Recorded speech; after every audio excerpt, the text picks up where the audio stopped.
Sa malawak na lupain ng Hacienda de Alonso, sa gilid ng mga bundok sa Nueva Ecija, tahimik ang paligid na tila hindi akaalaing isa ito sa pinakamatagumpay na ari-arian sa buong bansa. Sa gitna ng hacienda ay isang lumang mansyon na gawa sa kahoy at adobe. Mahigit 100 taon na ang edad pero malinis, maalaga at pinananatili sa simpleng ngunit marangal na estado. Dito nakatira ang mag-asawang Don Ismael at Doña Felisa Alonso. Dalawang pangalan na sa tagal ng panahon ay naging simbolo ng yaman, dangal at pagkakawang gawa. Hindi sila mahilig sa media. Wala kang makikitang social media account o magazine feature tungkol sa kanila. Pero sa bawat eskwelahang pinatayo nila, sa bawat ospital na tinulungan at sa bawat komunidad na binuhay ng kanilang programa, alam ng bayan kung sino sila. Ismael, may dumating na namang sulat galing kay Arman. Wika ni Doña Felisa habang hawak ang isang puting sobre, nakauko sa veranda ng mansyon habang nakatingin sa lumulubog na araw. Baka tungkol na naman ito sa mana. Tahimik lang si Don Ismael. Nakatingin siya sa malayo, sa taniman ng palay kung saan masayang naglalaro ang mga anak ng mga manggagawa. Isang buntong hininga ang kanyang pinakawalan bago siya sumagot. Ayaw ko nang pag-usapan yan ngayon. Baka mamaya. Pero Felisa, hindi mo ba napapansin? Parang may mabigat sa pagitan nilang magkakapatid. Tumango si Doña Felisa at pinisil ang kamay ng asawa. Nararamdaman ko rin. Si Arman palaging seryoso. Si Sofia laging abala. Parang laging may tinatakbuhan. At si Raymond, ewan ko, parang hindi ko na siya kilala. 3 lamang ang anak ng mag-asawa. Si Arman, ang panganay, ay isang respetadong abogado sa Maynila. May sarili ng firm at kilalang mataling mag-isip. Pero sa loob ng tahanan, tila palaging may layong inilalagay sa pagitan niya at ng mga magulang. Si Sofia naman ay negosyante. Kilala sa larangan ng real estate at mga wellness resort. Palaging natabihis ng mamahaling kasuotan. Laging nasa ibang bansa para sa business meeting. At si Raymond, ang bunso, rebelde, pasaway at sa maraming pagkakataon, sakit ng ulo ng pamilya. Ilang araw ang lumipas at nagtipon ang buong pamilya sa hacienda. Tradisyon na ito tuwing kapistahan ng bayan. Isang simpleng salo-salo kasama ang mga taga-barangay, mga magsasaka at matatandang naging saksi sa pag-unlad ng lupaing iyon. Di tulad ko noon, napatingin si Doña Felisa sa asawa na tila may pinipigil na inis. Hindi na bago sa kanila ang ganitong eksena, ngunit nitong mga huling taon, lalo lamang lumalala. Pagkatapos ng kainan, pumasok ang mag-asawa sa kanilang silid. Umupo si Don Ismael sa harap ng lumang typewriter, isang antigong gamit na ginagamit niya sa pagsusulat ng kanyang memoir. Felisa, sabi niya habang tumitipa, ano kaya kung subukan natin silang bigyan ng leksyon? Hindi para saktan sila, kundi para malaman kung anong klase silang tao kapag wala na tayo. Hindi mo sineryoso ang sinabi ng abogado noon, hindi ba? Na pwedeng gumawa ng kondisyonal na testamento, na pwede nating malaman kung paano nila hahawakan ang yaman kapag akala nila wala na tayo. Ngunit ngayong taon, kakaiba ang pakiramdam, walang masyadong pag-uusap sa mesa. Si Arman ay busy sa kanyang telepono, si Sofia ay may kausap sa Bluetooth earpiece, habang si Raymond ay mukhang wala sa sarili. Ano ba naman kayo? Kahit na yung araw na to, hindi nyo ba pwedeng bitawan ang trabaho nyo? Napabuntong hininga si Don Ismael habang nilalagyan ng kanin ang plato ng isa sa mga bata. Sorry Tay, emergency case sa firm. May hinihintay lang ako. Sagot ni Arman, hindi man lang lumingon. May client ako sa France na naghihintay ng update, sabay tayo ni Sofia. Tatawagan ko lang saglit ma. Si Raymond naman ay nakasandal lang sa upuan, nagbubukas ng alak at ngumisi. Oh, ayan na. Drama na naman. Bakit ba ma, Tay, masama pang maging abala? At least kami ni ate, productive. Ano yun? Parang kailangan ko na siyang seryosohin. Tahimik si Doña Felisa. Naramdaman niyang totoo ang nararamdaman ng asawa. Hindi sila naghahanap ng drama. Hindi nila gustong saktan ang kanilang mga anak. Pero ang mga senyales, masyado ng halata. may pagkakawatak-watak sa pamilya. At higit sa lahat, nawawala na ang puso sa loob ng yaman. Kinabukasan, dumalaw ang parish priest sa kanila, si Padre Ernesto. Don Ismael, Doña Felisa, anong maitutulong ko sa inyo? Padre, hindi ito karaniwang hiling. Tugon ni Don Ismael. Kailangan namin ng isang paraan para subukin ang aming mga anak. At nais naming may taong mapagkakatiwalaan. Isa kayo sa iilang taong hindi nila mabibili. Tiningnan ni Padre Ernesto ang mag-asawa. Nakita niya ang seryoso at mabigat na mga mata nila. Inagmasdan niya ang papel na iniabot sa kanya ng manager. Malamig ang kanyang mga mata habang pinabasa ang pangalan ng taong may kapangyarihan na gumawa ng naturang kilos. Raymond Alonso. Hindi siya agad nag-react. Pwede bang makakuha ng printout ng buong transaction history mula sa branch? Tanong niya. Tumango ang manager. Nang makuha ang mga dokumento, nakita niyang ginamit ni Raymond ang secondary authorization code para i-withdraw ang malaking halaga ng salapi. Lalo pang sumama ang loob niya nang mabasa ang pirma ng anak. Walang kahit anong pag-aatubili, wala ni isang pahapyaw ng paggalang. Kinagabihan, tumawag siya kay Felisa na naiwan sa hasyenda. Mahal, kailangan nating mag-usap. May ginawa si Raymond. Hindi ko na yata alam kung anong iniisip ng anak natin. Walang halong galit, pero puno ng pag-aalala. Tahimik siyang tumango. Kung yan ang kagustuhan nyo, pagdarasal ko. Pero kailangan nyo ring tanggapin na minsan, sa paglalantad ng katotohanan, may mga sugat na hindi basta-basta naghihilom. Sa labas ng bintana, bumubuhos ang ulan. Isa na namang panahon ang darating. At kasabay nito, ang hindi inaasahang paglalakbay ng isang pamilya. Hindi sa yaman, kundi sa puso. Ilang linggo matapos ang pista sa hasyenda, lumipad patungo Maynila si Don Ismael upang personal na ayusin ang ilang dokumento sa Central Bank.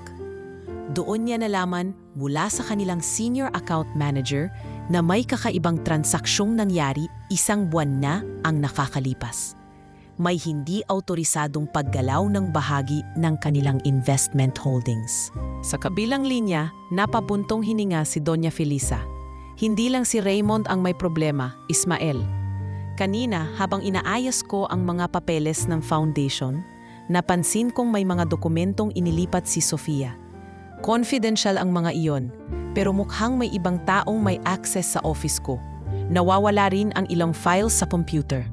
Iniimbestigahan ko pa. Napatigil si Don Ismael. So hindi lang si Raymond ang gumagalaw, pati si Sofia, hindi natin sila masisisi kung gusto nilang maagang makuha ang bahagi nila. Dagdag ni Felisa. Pero bakit ganito? Bakit parang nagmamadali silang kunin ang hindi pa dapat sa kanila? Sa parehong linggo, isang dating tauhan ng hasyenda ang dumating sa bahay ni Arman sa Quezon City. Si Mang Jerry, 67 taong gulang, ang dating katiwala ng isang ancestral lot na malapit sa paanan ng bundok. Dala niya ang lumang blueprint at tax declaration papers ng lupa na pinapamana kay Don Ismael ng kanyang ama. Ngunit sa laking gulat ni Mang Jerry, ayaw siyang harapin ni Arman. Nakikiusap po ako, Sir Arman. Huwag niyo pong ibenta yung lupa. May mga magsasakang naninirahan doon. Pamilya ko po yung iba roon. Aniya habang pinipigilang pumasok sa malaking gate. Pero si Arman, nakasuot ng puting polo at iin na sunglasses, ay lumabas at malamig ang tinig. Wala na kayong karapatan dyan, Mang Jerry. Lahat ng iyan ay sa pangalan ko na. Akin na yon gayon. Pero hindi pa naman patay ang ama mo. Hindi mo na kailangan ituro sa akin ang legalidad. Ako ang abogado dito. Sabay balik sa loob ng bahay, iniwan ang matandang umiiyak sa labas ng gate. Samantala, sa hasyenda, napansin ni Doña Felisa na may lalaking nakikipag-usap sa mga tauhan malapit sa boundary ng kanilang property. Nang kinausap niya ang isa sa mga foreman, nalaman niyang si Raymond pala ang nagpadala ng developer na iyon upang suriin ang potensyal para gawing commercial zone ang ilang bahagi ng palayan. Hindi na siya nagdalawang isip. Kinausap niya ang asawa kinagabihan at sabay silang bumalik ng Maynila. Sa kotse pa lang, mabigat na ang kanilang pakiramdam. Ismael, ano bang nangyayari sa mga anak natin? Tanong ni Felisa habang maigpit ang pagkakahawak sa handbag niya. Alam ko na ito, Felisa. Hindi ito simpleng kagustuhan magmana. May halong pagkaganit. At kung hindi natin ito pipigilan, lahat ng pinaghirapan natin mawawala. Pagdating nila sa lumang townhouse nila sa Makati, doon nila pinatawag ang dating abogadong si Attorney Ricardo Menchavez. Siya ang tagapayo nila noong nagsisimula pa lang sila sa negosyo. Ricardo, totoo ba? May legal na paraan ba para ipagpaliban o pigilan ang access ng mga anak namin sa ari-arian? Kahit kami ang nagbigay ng kapangyarihan dati? Tanong ni Don Ismael habang nakatitig sa kontrata ng pamilya. Depende, Don. Kung may naipasok tayong clause noon na hindi nila ma-enforce nang wala kayong pahintulot, pwede. Pero kung wala, kailangan natin ng mas creative na paraan. Bakit niyo po ba tinatanong ito? Tiningnan ni Felisa si Ricardo. Gusto naming subukin ang mga anak namin, pero hindi namin pwedeng gawin yan ng basta-basta. Kailangan naming makita kung sino talaga sila at kung anong gagawin nila kapag wala na kami. Tahimik si Ricardo. Kung seryoso kayo dyan, Don Ismael, Doña Felisa, pwede tayong gumawa ng isang legal exit strategy. Pero kailangan nyo akong tulungan. Hindi biro ito. At baka pag nalaman nila, mapinsala kayo. Sa unang pagkakataon, umiti si Don Ismael, pero mapait. Hindi na ito tungkol sa pera, Ricardo. Tungkol ito sa pamilya. Gusto naming malaman kung may natitira pa bang puso sa loob ng mga taong pinalaki namin. Habang lumalalim ang gabi, nagsimula na ang unang hakbang ng eksperimento. Isang plano na maaring magturo ng leksyon, pero maaari ring sumira ng tuluyan sa isang pamilyang minsan ay puno ng pagmamahalan. Sa bawat araw na lumilipas, parami ng parami ang ebidensyang nagsasabing may mga bagay na mas malalim pa sa kasakiman at mas mapanganib pa sa pananahimik. Isang linggo matapos ang huling pag-uusap nila kay Ading Ricardo Menchavez, muling nag-usap ang mag-asawang Don Ismael at Doña Felisa sa mismong silid kung saan nila sinimulan ang kanilang buhay mag-asawa. Mahigit 40 taon na ang nakararaan. Pero mas masakit kung magpapatuloy tayong bulad at isang araw gigising na lang tayong wala na tayong naiwang dangal sa apelyidong iniingatan natin. Kinabukasan, formal nang pinirmahan ng mag-asawa ang bagong testamento. Isang dokumento may nakasaad na lahat ng mga ari-ariang nakapangalan sa amin ay pansamantalang isa sa ilalim sa automatic trust suspension sa oras ng aming pagkamatay hanggang sa ma-assess ang karakter at moralidad ng bawat tagapagmana. Lihim na clause ito na hindi malalaman ng kanilang mga anak maliban na lamang kung bubuksan ang buong testamento sa korte. Sa parehong araw, dumating ang balita sa mga tauhan ng hasyenda na magpapadala ng relief medical mission ang mag-asawa sa Palawan gamit ang kanilang private plane. Sa pagitan ng mga lumang larawan sa aparador, mga frame ng awards na hindi na nila halos pinapansin at mga papeles ng negosyo, nakalatag sa mesa ang isang bagong dokumento. Isang plano na maingat na binuo at halos hindi ka panipaniwala sa sinuman kundi sa kanila lamang. Kung papayag ka, Felisa, bukas natin sisimulan ang lahat. Isa itong pagkukunwari, pero sa totoo lang, ito na lang ang paraan para masilip natin kung ano ba talaga ang nasa loob ng mga puso ng ating mga anak. Ani Don Ismael habang nakatitig sa bagong draft ng will na ipapasa sa abogado kinabukasan. Tumango si Felisa. Bagamat halata ang pag-aalinlangan, hindi pa rin madaling tanggapin na kailangan nating magkunwaring patay para lang masilip kung ano ang totoo. Ito ang magiging huling pampublikong aktibidad ng dalawa.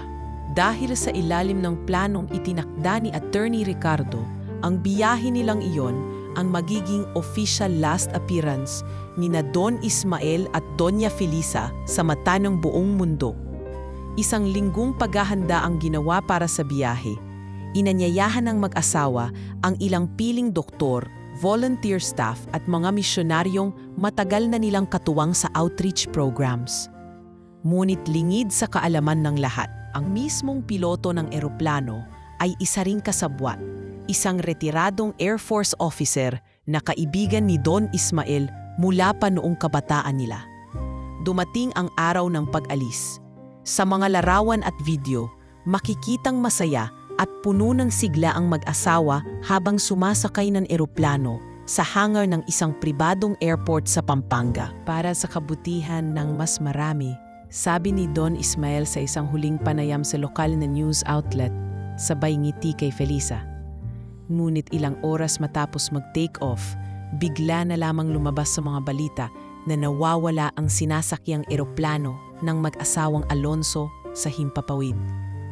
Ayon sa mga otoridad, nawalan ito ng contact habang lumilipad sa itaas ng karagatang sakop ng Mindoro Strait. Ilang oras lang ang lumipas at ipinahayag na presumed dead na ang lahat ng sakay kasama ang kilalang mag-asawang bilyonaryo sa isang lumang resort na itinayo ng mag-asawa noon pero hindi kailanman binuksan sa publiko. Ligtas na dumaong ang speedboat na kinasasakyan ni na Don Ismael at Doña Felisa. Kasama nila si Ricardo at ang piloto. Malayo sa mata ng media, doon sila pansamantalang mananatili habang pinapanood ang kilos ng mundo matapos ang kanilang pagkawala. Nakaharap sa isang malaking screen na konektado sa CCTV ng kanilang mansion. Tahimik si Doña Felisa habang pinagmamasdan ang entrance gate. 2 araw pa lang ang lumipas, pero may dumarating ng mga sasakyan, mga hindi pamilyar na mukha, may dalang mga folder at ilang mga abogado na tila may inaasikaso. Simula na, wika ni Don Ismael, malamig ang tinig. Tignan natin kung sino ang unang kikilos. Sa araw ding iyon, tumawag ang Chief Bank Officer ng Alonso Enterprises kay Arman, na siyang authorized legal counsel ng pamilya. Attorney Arman, nais naming ipagbigay alam na base sa trust protocol, ang lahat ng mga transaksyon ay pansamantalang nakasuspinde hanggat hindi natatapos ang legal assessment ng Trust Committee. Ito po ay ayon sa clause na nilagdaan ni na Don at Tonya. Anong clause? Agad na sagot ni Arman. Wala akong alam na ganyan. Ito po ay isang confidential amendment. Hindi po ito kasama sa public version ng will. Kami po ay sumasailalim lamang sa utos ng tagapangasiwa. Kitang-kita sa mukha ni Arman ang inis. Nagmadali siyang tumawag sa isang tao sa kabilang linya. Hanapin mo sa vault ng tatay ko yung lumang blue folder na kulay itim ang clip. Baka may clue kung ano ang pinaggagawa nila. At pakibaliktad ang mga password ng kanilang shared cloud drive. Baka may tinatago. Samantala, sa loob ng silid sa resort, pinanood ni na Don Ismael at Felisa ang recording ng nasabing tawag. Sa bawat sandaling lumilipas, lalo silang napapaisip kung hanggang saan kayang humantong ang ambisyon ng sarili nilang dugot laman. Hindi na sila nagtanong kung totoo nga bang patay tayo. Hindi man lang sila nagluksa, bulong ni Felisa, sabay punas sa mata. Ang gusto nila ay access, pera, lupa, kapangyarihan. Hindi ang pangalan natin o alaala, sagot ni Ismael. Ito na ang simula, Felisa. Hindi natin alam kung saan ito hahantong, pero kailangan nating harapin. At sa gitna ng katahimikan ng resort na iyon, sa ilalim ng mga bituin ng gabing walang buwan, nagsimula ang isang eksperimento na maaaring magbunyag ng katotohanan. Ngunit kapalit ay ang posibilidad na tuluyang masira ang isang pamilyang minsan inakalang buo. Unang linggo pa lamang matapos i-anunsyo sa buong bansa ang pagkawala ng mag-asawang Alonso. Ngunit tila buong pamilya ay may kanya-kanyang galaw na agad, parang isang sinulid na hinila ng sabay-sabay mula sa 3 direksyon. Sa loob ng mansyon na dati tahimik at puno ng panalangin, ngayon ay puno ng yabag ng mga abogado, tagapamahala ng estate at mga bagong mukha na tila hindi kabahagi ng pamilya, ngunit biglang nag-aastang may karapatan. Lunes ng umaga, habang papasikat pa lamang ang araw, tumambad kay Manang Pilar, ang matagal ng tagapangasiwa ng mansion, ang pagbubukas ng malaking vault sa silong ng opisina ni Don Ismael. Naroon si Raymond, nakasando lang at tila walang pakialam sa paligid, habang kinakalikot ang isa sa mga safety deposit box. Sir Raymond, ano po ang ginagawa niyo dyan? Alam niyo po, relax manang. Ako na ang bahala dito. alam kong nandito ang ilang dokumento ng lupa sa Batangas.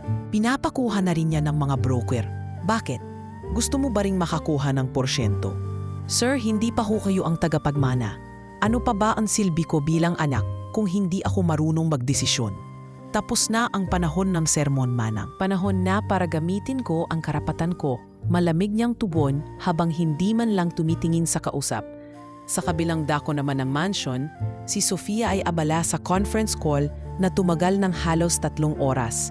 Nakaupo siya sa study room ni Doña Felisa at sa gitna ng mga antik na kagamitan ay makikita ang laptop, tablet at isang manipis na folder na may markang Private Equity Zurich.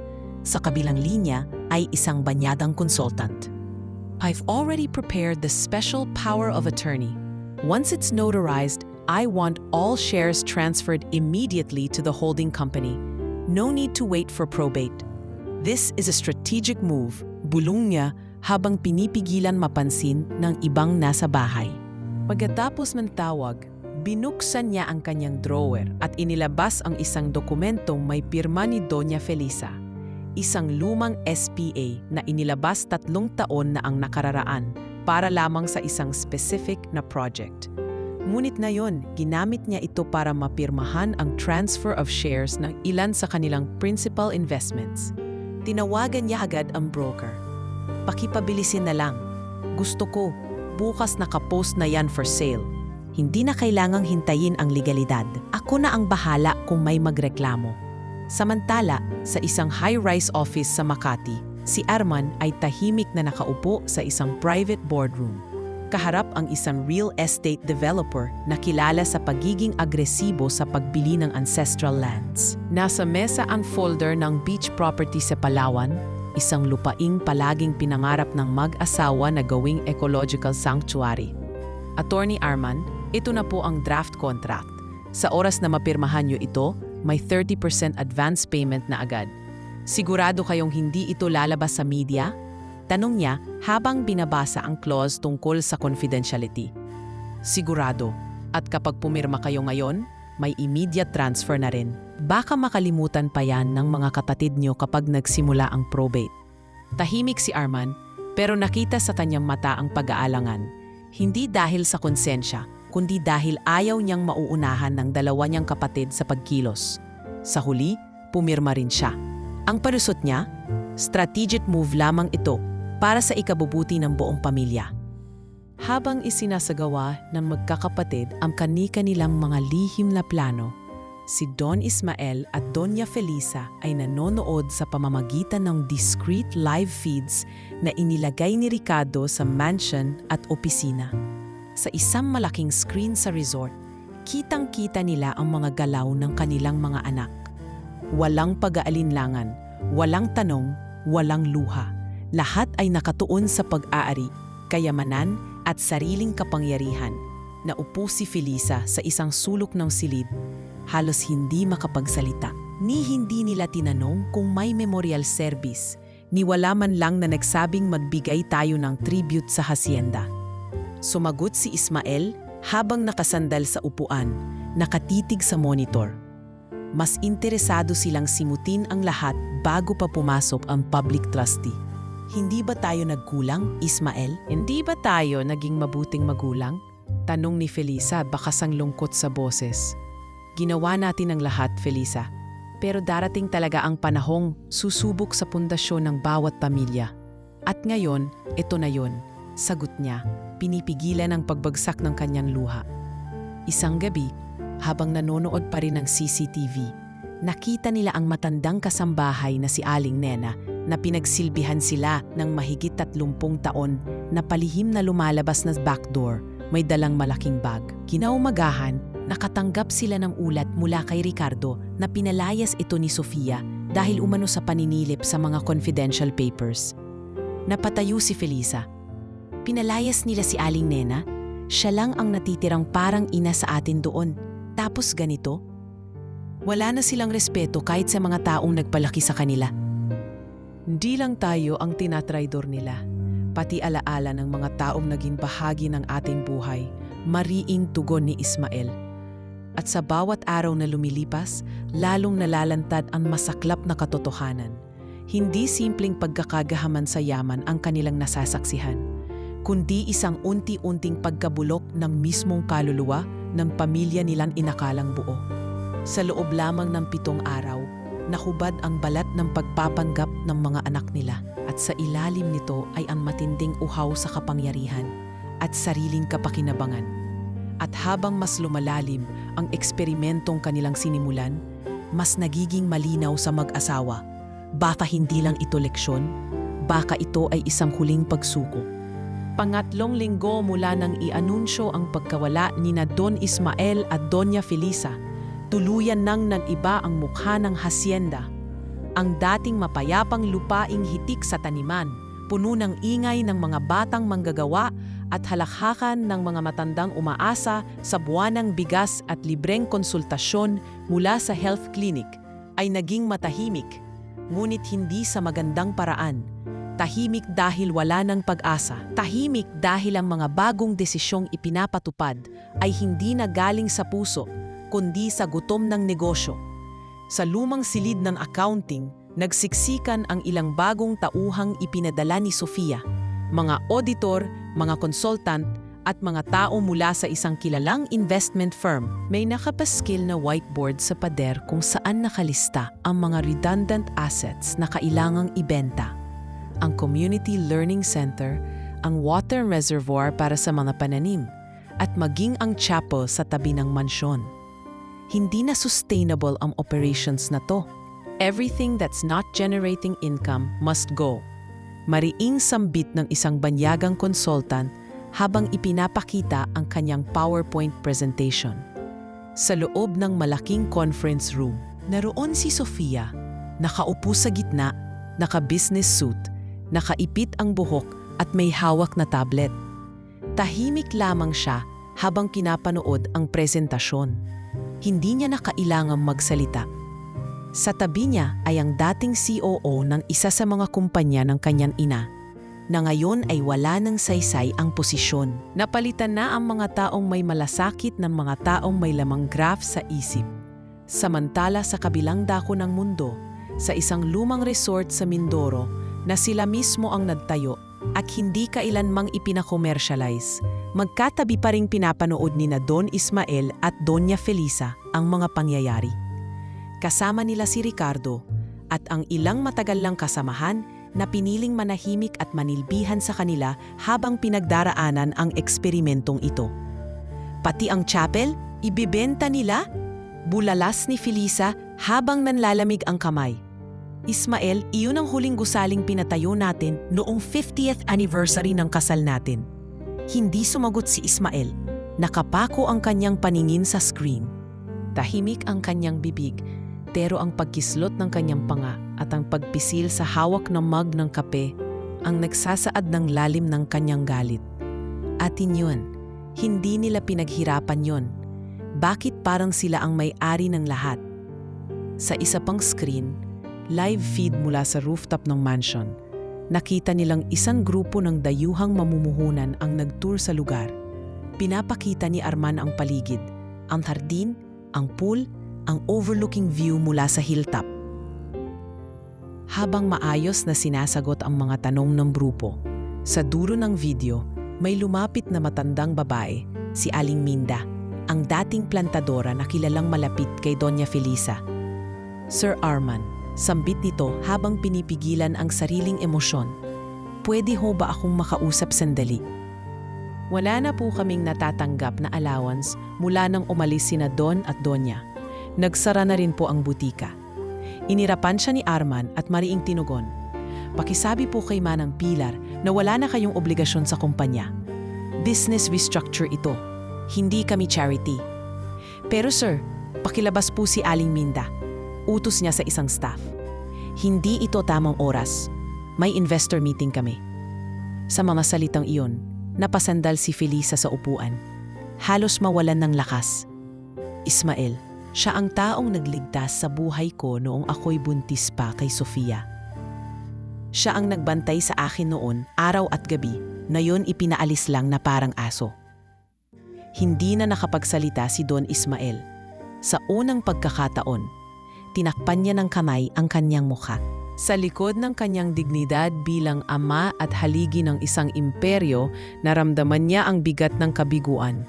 Isang kabiguang hindi kayang isalba ng pera o testamento. Samantala, sa lungsod, abala si Raymond sa pagpapalit ng konsepto ng isang bahagi ng hasyenda. Ginagawang mini-casino at bar ang dating training center ng mga kabataan. Sa harap ng mga arkitekto at interior designers, tuwang-tuwa siya sa ipinapakitang designs, fountain sa gitna, LED lights, imported bar counters. Magiging pride ito ng Nueva Ecija, bro, aniya habang humihigop ng alak. Hindi na tayo kailangan ng charity image. High-end na tayo ngayon. Sir Raymond, approved na po yung permit. Pero kailangan po ng board resolution mula sa pamilya. Wala ng board. Ako na ang bahala dyan. Ako ang may hawak ng lupa. Gamitin niyo na lang ang pangalan ni Papa. Patay na rin naman siya, hindi na makakapagreklamo. Sa resort, habang pinapanood nila ang footage na iyon, hindi na napigilan ni Felisa ang pagtulo ng luha. Ismael, ano bang ginawa natin mali? Hindi ba tayo naging mapagmahal? Hindi ba natin sila minahal ng buo? Hinawakan siya ni Ismael sa kamay. Mahal, minsan hindi sapat ang pagmamahal. Minsan kailangan din ng pagkastigo. At ito na ang oras na iyon. Tumayo siya, kinuha ang kanyang notebook na matagal na niyang sinusulatan ng mga obserbasyon. Sa unang pahina ay nakasulat, ang tunay na kayamanan ay hindi nasusukat sa ari-arian, kundi sa alaala, dangal at kabutihan na maiiwan natin. At sa mga panahong ito, isa-isang nawawasak ang mga haligi ng alaala.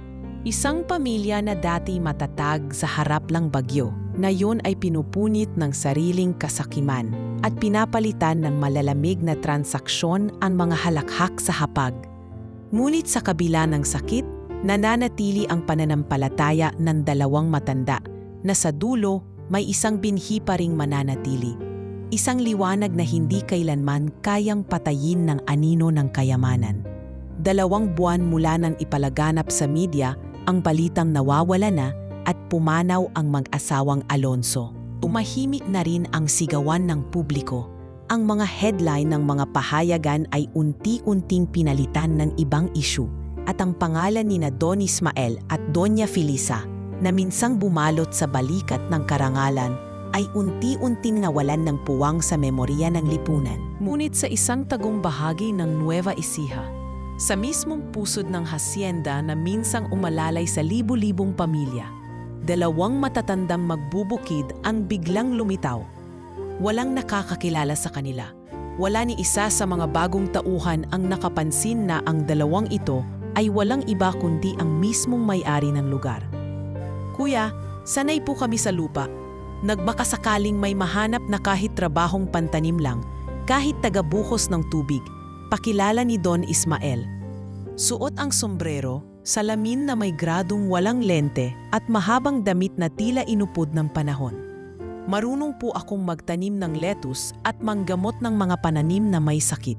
Dagdag naman ni Felisa, na ngayoy tinatawag na lamang sa alias na Aling Pining. Walang pagtutol ang bagong supervisor. Kulang na kulang sila sa tao. Ipinuwesto agad sila sa Boundary Farm, isang bahagi ng hasyenda na dating iniingatan ni Don Ismael para sa mga organic vegetables na ipinamimigay buwan-buwan sa mga barangay. Ngunit ngayon, halos wala ng pananim doon. Ang dating luntiang lupa ay natuyot, pinabayaan at sinimulang putulin para gawing raw access road. Ang daming nasayang, bulong ni Ismael habang inikot ang mga mata sa paligid. Pati ang mga beehive na wala na. Wala man lang nagtuloy ng pag-aalaga. May nakita ako kanina, isang grupo ng mga trabahador na nag-aalis ng tubong pang-irigasyon. Hindi na pala sila gumagamit ng patubig. Dry season na, pero wala pa ring tanim. Puro gravel and concrete lang ang usapan. Sagot ni Felisa habang pinupunasan ang pawis mula sa noo. Maya-maya, dumating ang isang lalaki. Halos 40 anyos, payat, mukhang laspag sa trabaho. Siya si Ernesto, dating head ng irrigation team ng hasyenda. Napatigil siya nang makita si Ismael na nagbubuhat ng abono. Kayo ho ba yung bagong tauhan galing Tarlac? Parang familiar kayo, tanong niya habang nakakunot ang noo. Ngunit bago pa makapagsalita si Ismael, mumiti ito at sabing, magkakamukha lang siguro tayong mga lumang magsasaka. Saka malabo na rin ang mata mo. Kau naman. Nagpakilala si Ernesto bilang dating empleyado na natanggal sa trabaho ilang linggo matapos ang pagkawala ni na Don Ismael. Napalitan kasi kami ng mga contractors galing Maynila. Sabi nila mas mabilis daw yon. Pero mula noon, humina ang kita ng lupa. Wala nang nag-aalaga ng palay. Naluha si Felisa sa narinig. E di paano ang pamilya mo? Yung panganay ko, nagwo-working student sa construction. Yung bunso, hindi na nakapasok. Nasira po talaga lahat, aling pining. Ang hirap tanggapin kasi akala namin, forever na ang pangangalaga ng Don at Donya sa amin. Sa gabing iyon habang nasa maliit silang kubo malapit sa irrigation dam, binuksan ni na Ismael at Felisa ang lumang mapa ng hasyenda. Ito ang mapa na sila mismo ang gumuhit noon. Ipinapakita ang bawat bahagi ng lupa, saan nakalagay ang punong mangga, saan ang hardin ng mga bata, saan dapat tumubo ang mga bulaklak tuwing Mayo. Ano nang nangyari sa pangarap natin, Felisa? Tanong ni Ismael habang pinagmamasdan ang mga bahagi ng mapa na binura ng bagong administrasyon. Naagaw, hindi sa lupa, kundi sa puso ng mga anak natin, sagot niya, mahinang tinig. Kinabukasan, habang nagtatrabaho si Felisa sa compost pit, nakita niya ang isang grupo ng mga engineer na may hawak na blueprint. Narinig niya sa usapan na balak daw gawing industrial complex ang bahagi ng bundok sa Dulong Hilaga, ang lugar na dating sanctuary ng mga kalabaw, at kung saan tinuturo sa mga bata ang tamang pangangalaga sa hayop. Hindi na siya nakatiis. Sir, totoo ko ba na tatanggalin ang mga livestock dyan? Isang batang engineer ang tumango. Oo po, sayang daw kasi ang lupa. Hindi kumikita ang mga baka. Plano po ng Alonzo Group, gawing cement batching plant. Hindi na napigilan ni Felisa ang luha. Pumasok siya sa loob ng storage room kung saan nakasilip si Ismael, naghihintay. Ismael, pinura na nila pati yung alaala ng kabataan natin. Yung mga inalagaan mong kalabaw noon, yung ipinamana mo sa mga magsasaka. Ngayon gagawing plantang bumubuga ng usok. Hindi na ito para lang sa mana. Hindi na ito pagsubok. Ito na ang mismong kasiraan ng kaluluwa ng lugar na to, mariing sambit ni Ismael. Kailangan na nating lumaban. Sa gabi ring iyon, tinawagan nila si Ricardo. Simulan na ang pagbawi. Utos ni Don Ismael, ihanda mo ang mga lumang titulo. I-track mo lahat ng galaw ni na Arman, Sofia at Raymond. Gamitin mo ang confidentiality clause at simulan mo na rin i-gather ang lahat ng empleyadong natanggal at gustong bumalik. Hindi pa huli ang lahat. At sa muling pagsuong nila sa mismong lupaing kanilang inialay sa bayan, muli ring nabuhay ang kanilang paninindigan. Hindi para bawiin ang yaman, kundi para itama ang kasaysayan. Hindi na ito eksperimento. Isa na itong tahimik na paghihiganti. Hindi sa pamamagitan ng dahas, kundi ng katotohanan. Isang laban na hindi na para sa kanila, kundi para sa mga taong pinangakuan nilang hindi kailanmang iiwan. Sa pagsisimula ng kanilang lihim na pagbabalik at pagkilos. Unti-unti ring nabubunyag kay Don Ismael at Doña Felisa na hindi lamang kasakiman ng mga anak ang unti-unting lumalamon sa kanilang ipinundar, kundi may mas malalim pang mga puwersang kumikilos. Mga taong hindi bahagi ng dugo, ngunit gumagapang mula sa loob upang tuluyang mapabagsak ang lahat ng kanilang itinayo. Isang gabi, habang nakatanggap si Ricardo ng ulat mula sa isa sa mga dating accountant na patagong tumutulong sa kanila, may ibinahagi itong nakagugulat. May tinatagong duplicate land titles na ginagamit ni Arman para iprende sa bangko ang ilang lupain ng hasyenda kahit wala itong sapat na karapatan. Ang nakapagtataka pa, may pirma ni Don Ismael, palsipikado, ngunit sobrang pulido. May kausap siyang legal syndicate, Don. Sabi ni Ricardo sa tawag, mga taong sanay sa ganitong modus.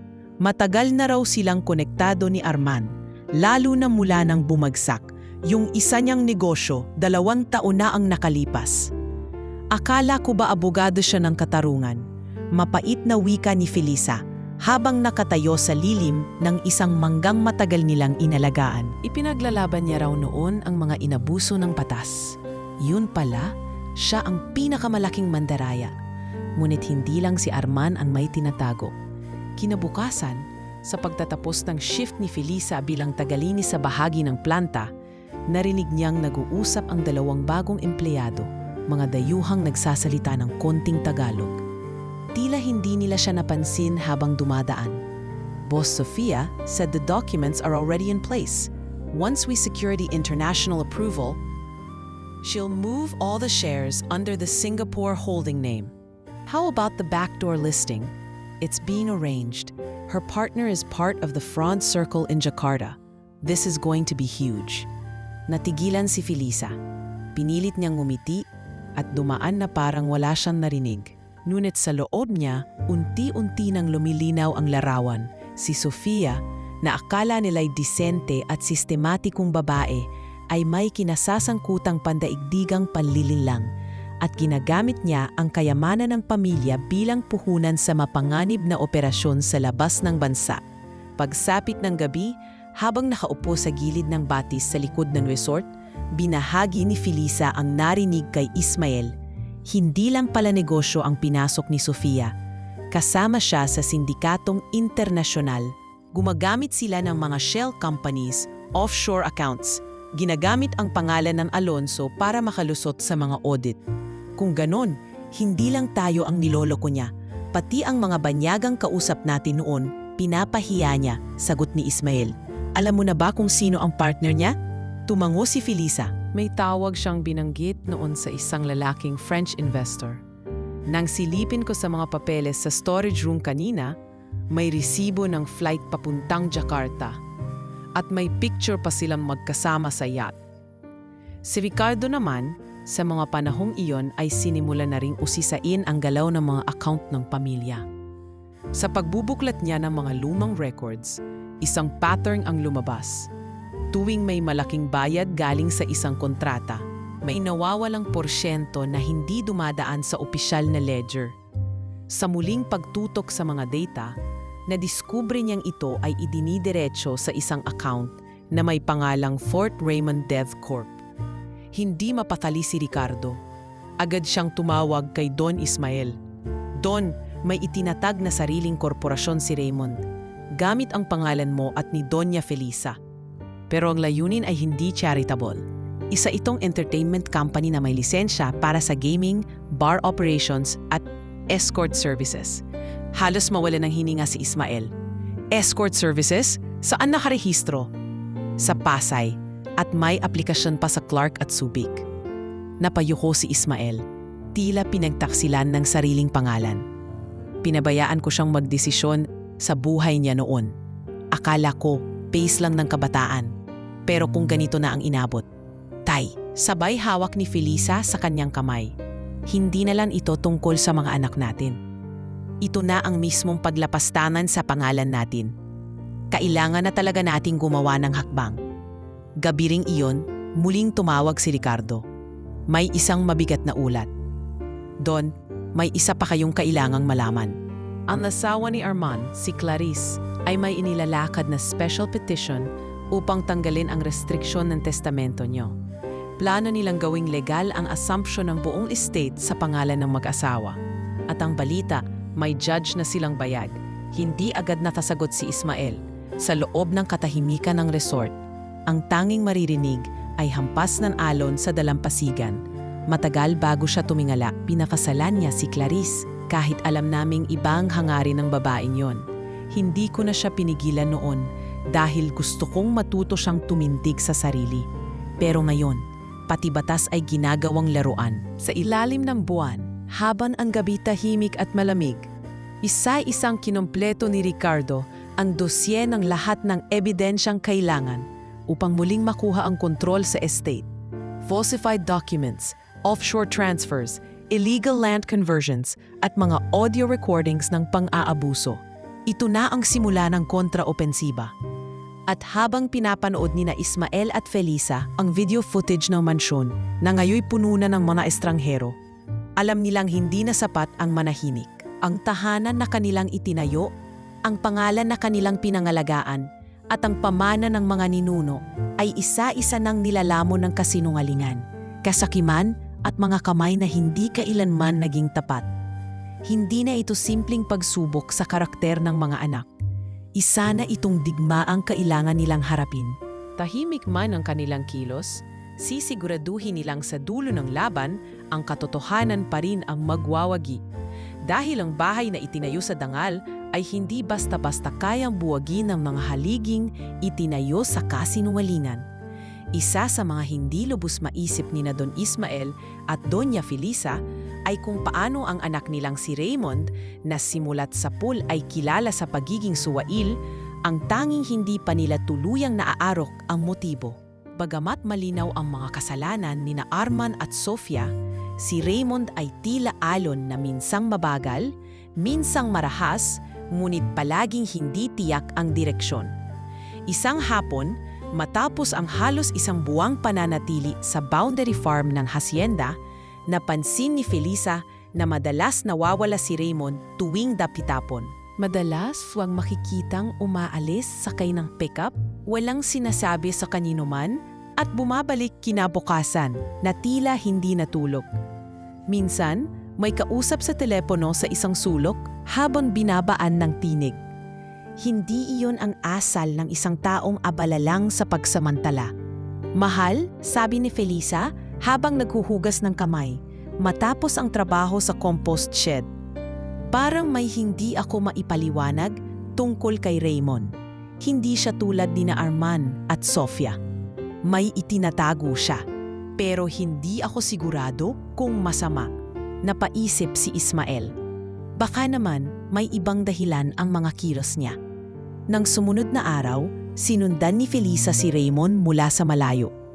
Sumakay siya sa isang tricycle at pinakiusapan ang driver na sundan lamang ang pickup nang hindi halata. Hindi na niya sinabi ang tunay niyang pagkatao. Sa isip niya, kung ito'y pagkakamali, mas mabuting siya ang makaalam bago si Ismael.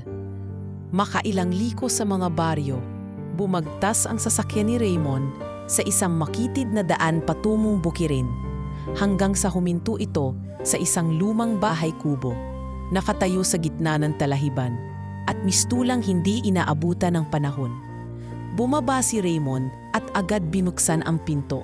Sumunod si Felisa at palihim na sumilip sa siwang ng dingding. Halos mapaiyak siya sa nakita. Isang babaeng halos kasing edad niya ang naroon sa loob ng kubo. Nasa kama ito, payat, maputla at tinutuyuan ng pawis. May oxygen tank sa tabi at mga gamot sa lamesita. Nilalambing ni Raymond ang buhok nito habang pinupunasan ang leeg ng malamig na tuwalya. "Ma, huwag kang mag-alala. Dumaan na yung nurse kanina."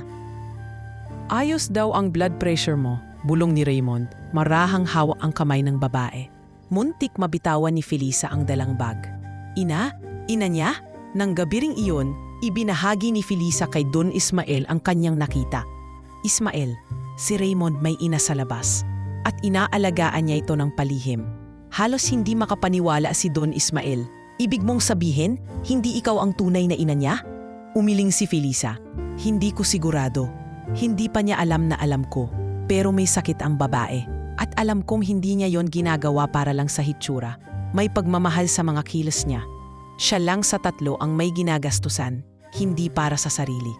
Kinabukasan, kinausap nila si Ricardo para alamin ang detalye.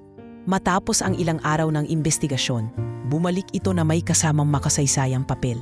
Doña, may record po na si Raymond ay ipinanganak sa isang provincial hospital sa Ilocos noong taon ng kasal ninyo. Ngunit pa po ang pangalan ng ina, isang Esperanza Villanueva, at may affidavit of acknowledgement na nilagdaan ni Don Ismael isang taon pagkatapos. Halos mawalan ng boses si Felisa. Ibig sabihin, Ismael, tumango si Ricardo. Bago pa po kayo ikinasal, may anak na pala kayo sa iba. at inako ninyo ito palihim. Tahimik si Don Ismael. Matagal bago siya nakapagsalita. Esperanza, siya ang unang babaeng minahal ko. Isang guro sa Ilocos. Iniwan ko siya nang magdesisyon akong sundin ang kagustuhan ng pamilya ko. Hindi ko alam na nabuntis siya. Hanggang sa lumapit siya sa akin 1 taon bago tayo ikasal. Nakiusap siyang tulungan ko si Raymond. Kaya inalagaan ko siya. Pero dahil sa takot kong mawala ka, Felisa, hindi ko nasabi ang totoo. Tumulo ang luha ni Felisa. Hindi sa galit, kundi sa bigat ng katotohanang matagal nang itinago sa kanya. Ismael, hindi mo kailangang humingi ng tawad. Hindi mo siya iniwan. Tinanggap mo siya. Pinalaki mo siya sa loob ng pamilya natin. Sa gitna ng sakit at paglalantad ng lumang lihim, unti-unti nilang nakitang si Raymond ay hindi tulad ni na Arman at Sofia. Ang kanyang galaw ay may batayan. Ang kanyang pagiging suwail ay dulot ng pangamba. Alam niyang hindi siya ganap na bahagi ng dugo ni Felisa. Kaya siguro, hindi niya sinamantala ang kayamanan. Hindi siya nanghingi.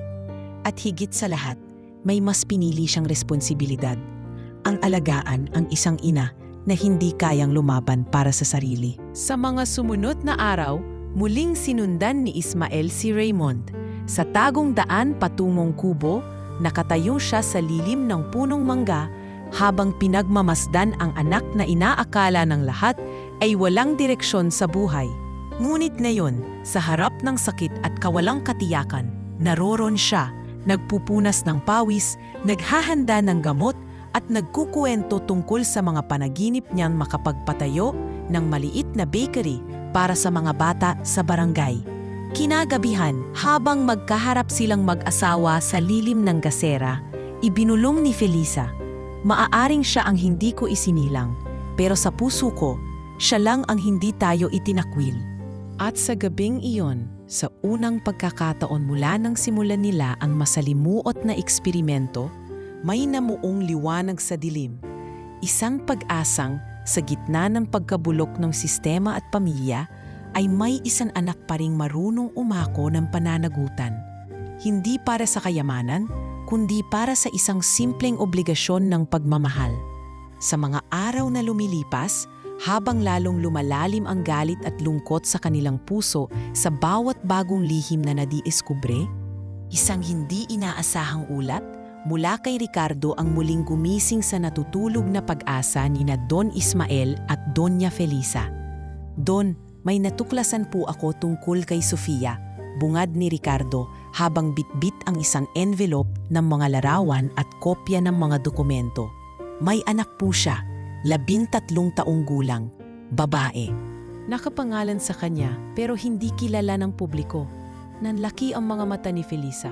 "Anak ni Sofia? Paano? Kailan pa?" 1 taon matapos siyang makapagtapos ng kolehiyo, iniluwal niya sa Singapore habang nag-i-intern sa isang multinational company. Simula noon, doon na rin niya iniwan ang bata sa isang exclusive boarding school. Regular ang padala ng pera, pero bihira ang personal na dalaw. Sa mga school records, tila hindi pa nakilala ng bata ang kanyang mga lolo't lola. Hindi makapagsalita si Don Ismael. Kinuha niya ang larawan ng bata, isang dalagitang may malalim na mata, tila tahimik, ngunit may taglay na talino at hiwaga sa mga titig. "Anong pangalan niya?" tanong niya. "Amelia Alonzo." "Amelia," bulong ni Felisa habang tinititigan ang larawan. "Kahit sa litrato lang, ramdam ko, may puso siya." Agad silang nagplano ng pagpunta sa Singapore. Hindi bilang mga lolo't lola, kundi bilang mga tagalinis na na-hire para sa isang school program sa eskwelahan ni Amelia. Gamit ang koneksyon ni Ricardo, naipasok sila bilang mga volunteer assistant sa garden restoration project ng boarding school, kung saan ang mga estudyante ay kasali sa community work tuwing weekend. Unang araw pa lamang nila sa eskwelahan, agad nilang nakita si Amelia. Nakasuot ito ng simpleng blouse at skirt, bitbit ang isang bucket at hawak ang maliit na pala habang nag-aayos ng paso. Tahimik lamang ito, hindi tulad ng ibang estudyanteng maingay o pasigaw-sigaw. "Magandang umaga po," bati ni Amelia habang dumaan sa kanilang tabi. "Ako po si Amelia. Kayo po ba yung bagong volunteers?" Tumango si Felisa. "Oo, iha. Ako si Aling Pining at ito naman ang kasama ko, si Mang Ilyong. Ako po ang nakatukang tumulong sa inyo. Sabi po ni Miss Carla, kailangan niyo raw ng student partner. Turuan ko raw kayo magrepot ng bonsai, nakangiting alok ng dalagita. Nagkatinginan sina Ismael at Felisa. Sa loob ng maraming taon, ngayon lang nila naramdaman ang ganitong init sa loob, parang may koneksyon na hindi maipaliwanag. Habang patuloy silang nagtatrabaho sa hardin, napansin nilang madalas si Amelia ang sumasalo sa mga batang tinatamad o pabigat sa grupo. Siya rin ang unang nagtataas ng kamay kapag may kailangang ayusin. Bakit parang ikaw lang palagi ang masipag sa mga gawain?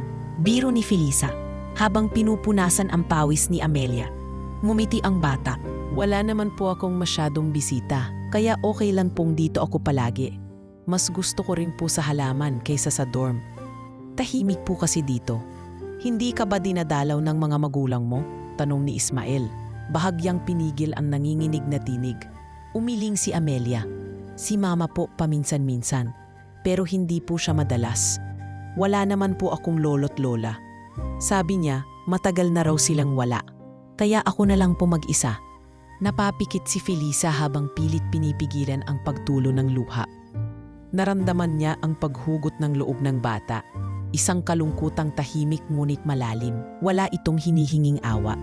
Tahimik lang na namumuhay, hindi umaasa, pero naghihintay. Sa loob ng 1 linggo ng pagiging volunteers, naging malapit sina Felisa at Ismael kay Amelia. Minsan ay nagkukuwento ito tungkol sa mga libro na paborito niya. Minsan ay nagtatanong ng mga bagay na lampas sa kanyang edad.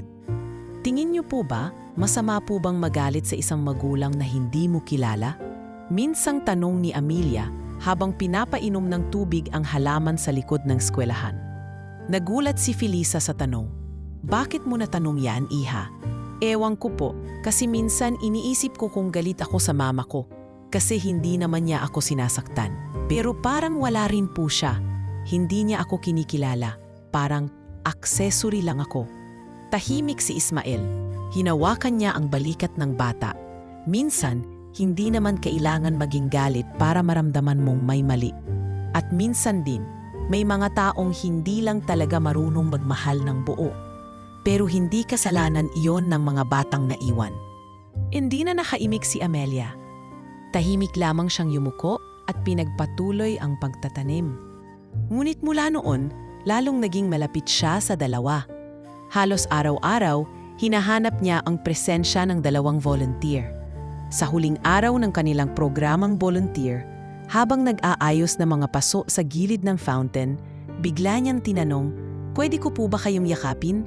Nagkatinginan sina Felisa at Ismael. "Bakit, iha?" "Ewan ko po. Pakiramdam ko lang, parang may bahagi po ng puso ko na nabuo ngayong linggo." Sagot ng bata habang bahagyang nangingilit ang luha.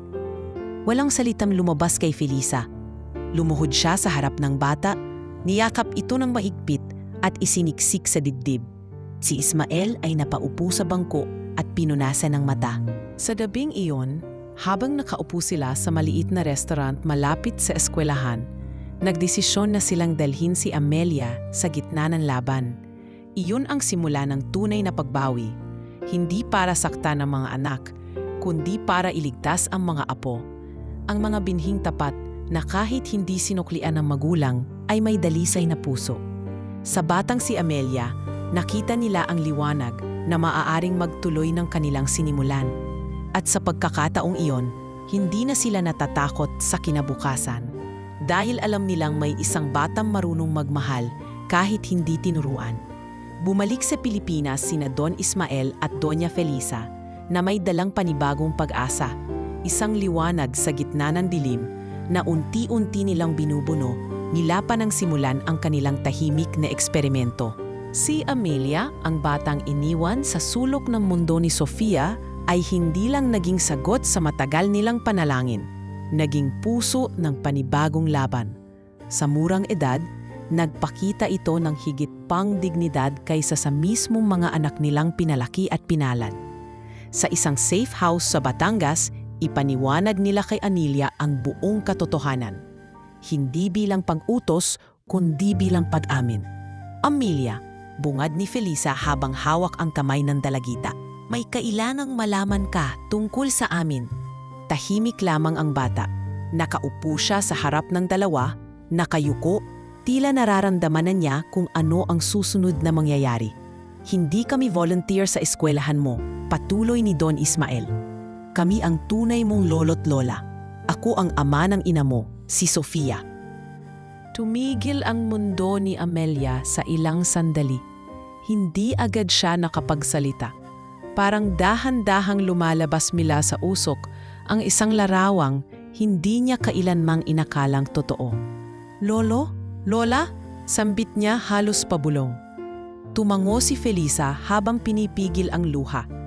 Matagal ka na naming gustong makilala, pero mas pinili ng ina mong huwag kaming ipaalam sa'yo. Hindi ko alam kung dahil sa galit o dahil sa takot. Bakit hindi niyo po ako hinanap noon pa? Tanong ni Amelia, may bahid ng sakit sa tinig. Hinahanap ka na namin, Amelia. Hindi lang namin alam kung saan magsisimula. Hanggang sa natuklasan ka ng kaibigan namin at tinulungan kaming makalapit. Kung may kasalanan kami, iyon ay ang pagiging huli naming lumapit. Sagot ni Ismael, buo ang loob. Tahimik na umiyak si Amelia. Hindi ito iyak ng galit. Ito'y iyak ng matagal na panungulila na mayon ay may tinig, may pangalan, may direksyon. Niyakap niya ang kanyang lolo't lola ng mahigpit. Parang batang ilang taon nang hindi nararamdamang may pamilyang totoo. Sa mga sumunod na araw, sinimulan na nilang ipasok si Amelia sa realidad ng laban. Dinala siya ni Ricardo sa isang secluded legal briefing room sa Tagaytay, kung saan ipinakita sa kanya ang mga kasalukuyang galaw ng kanyang ina at mga tiyuhin. Amelia, ito ang mga kumpanya kung saan pinaghahatian ang yaman ng pamilya. Ang ilan dito ay nakapangalan sa shell companies abroad. Ang ilan ay ipinangalan sa ibang tao para makaiwas sa audit. Paliwanag ni Ricardo habang pinapakita sa projector ang mga diagram. Bakit po niyo to pinapakita sa akin? Tanong ng bata. Dahil Amelia, sagot ni Felisa, ikaw ang magiging tagapagdala ng apelidong ito sa tamang paraan. Hindi mo kailangang ipaghiganti kami. Pero kailangan naming may isang tao na magpapatunay na hindi lahat sa pamilyan ito ay ginapang ng kasinungalingan. Sa mga araw na sinundan, si Amelia ay nagsimulang sanayin sa mga prinsipyo ng negosyo, batas at etika. Hindi dahil gusto nila itong gawing negosyante sa murang edad, kundi upang magkaroon siya ng lakas ng loob sa mundong pinili ng kanyang ina na talikuran. Minsan, habang nag-aaral ng business contract sa lumang opisina ng pamilya sa Makati, napansin ni Amelia ang isang frame na nakasabit sa likod ng pinto. Isang larawan ng mag-asawang Alonso noong araw ng kanilang groundbreaking ceremony para sa kauna-unahang ospital sa probinsya.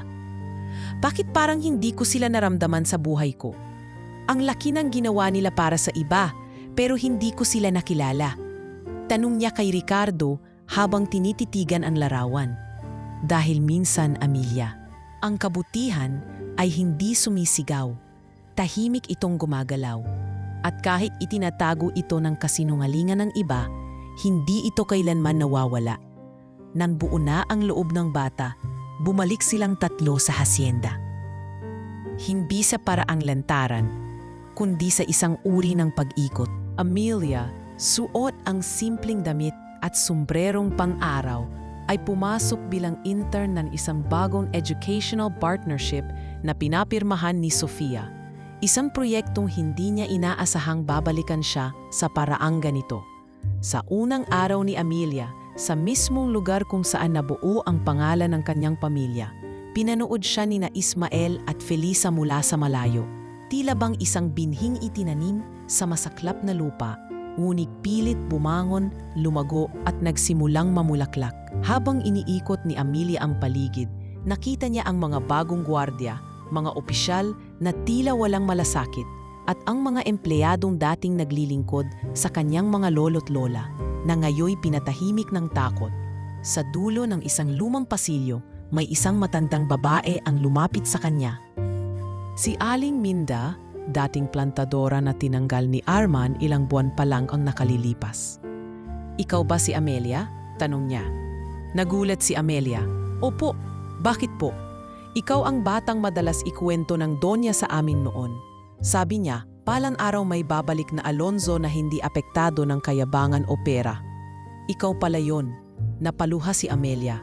Ang dating simpleng pagkakakilanlan ay ngayoy may kahulugan, may bigat, may kasaysayan sa mga sandaling iyon. Habang pinagmamasdan siya ng kanyang mga lolo't lola mula sa loob ng lumang silid ng bahay na ngayoy pinagtataguan, alam nilang nagsimula na ang pagbabagong matagal nilang ipinagdasal. Isang pagbabagong hindi sisigaw sa telebisyon o ipapaskil sa pahayagan, kundi tatahak sa tahimik na landas ng danggal. Si Amelia ay hindi lamang ang susi sa pagbawi ng estate. Siya ang alaala ng lahat ng kabutihang nais nilang panatilihin. At sa murang edad, tinanggap niya ang papel na iyon, hindi para ipaghiganti ang kanilang pangalan, kundi para itama ang kwento nito. Muling tumahimik ang gabi sa hacienda matapos ang unang linggo ni Amelia bilang intern. Ngunit sa katahimikan ay may matinding simula. Simula ng pagbawi, simula ng paglalantad, at higit sa lahat, simula ng isang hakbang na hindi na maaaring bawiin. Sa lumang silid sa dulo ng mansyon na dati opisina ni Don Ismael, nakapwesto ngayon ang ilang confidential personnel mula sa legal team ni Ricardo. Hindi alam ng mga anak ni na Don Ismael na ang mismong mga dokumentong inaakalang nawawala na ay itinago ni Ricardo sa ilalim ng batas ng Estate Protection Clause na nilagdaan 2 taon bago magpanggap ang mag-asawa na pumanaw. Doon, ang Special Trust Clause ay activated na, pahayag ni Ricardo sa isang tahimik na meeting sa Tagaytay. Ibig sabihin, legally suspended ang lahat ng paggalaw ng estate mula sa araw ng inyong pagkawala hanggang sa masuri kung ang mga tagapagmana ay morally fit. Tumango si Don Ismael. At sa nakita natin nitong mga buwan, sapat na ang ebidensya upang suspendihin ang access nila sa anumang assets. Ang tanong, dagdag ni Felisa, handa na ba tayong humarap? O hahayaan pa nating si Amelia ang maunang maging muka ng pagbabalik? Nagbuntong hininga si Ricardo. Mas makapangyarihan ang pagbalik kung hindi ninyo munang ipakikilala ang sarili. Ngunit kailangang magpakita ng autoridad si Amelia. Sa kanya tayo magbubukas ng pinto. Sa tulong ng legal team, pinroseso nila ang isang petisyon sa Trust Committee ng Estate na nagsasaad ng paglalagay kay Amelia bilang acting steward o pansamantalang tagapangalaga ng estate habang nakabinbin ang status ng mga tagapagmana. Walang ni isa sa mga anak ang nakaalam ng clause na ito sapagkat ito'y idinagdag ni Ricardo sa pinakabagong will na ini-update ni Don Ismael sa ilalim ng Moral Compliance Provision.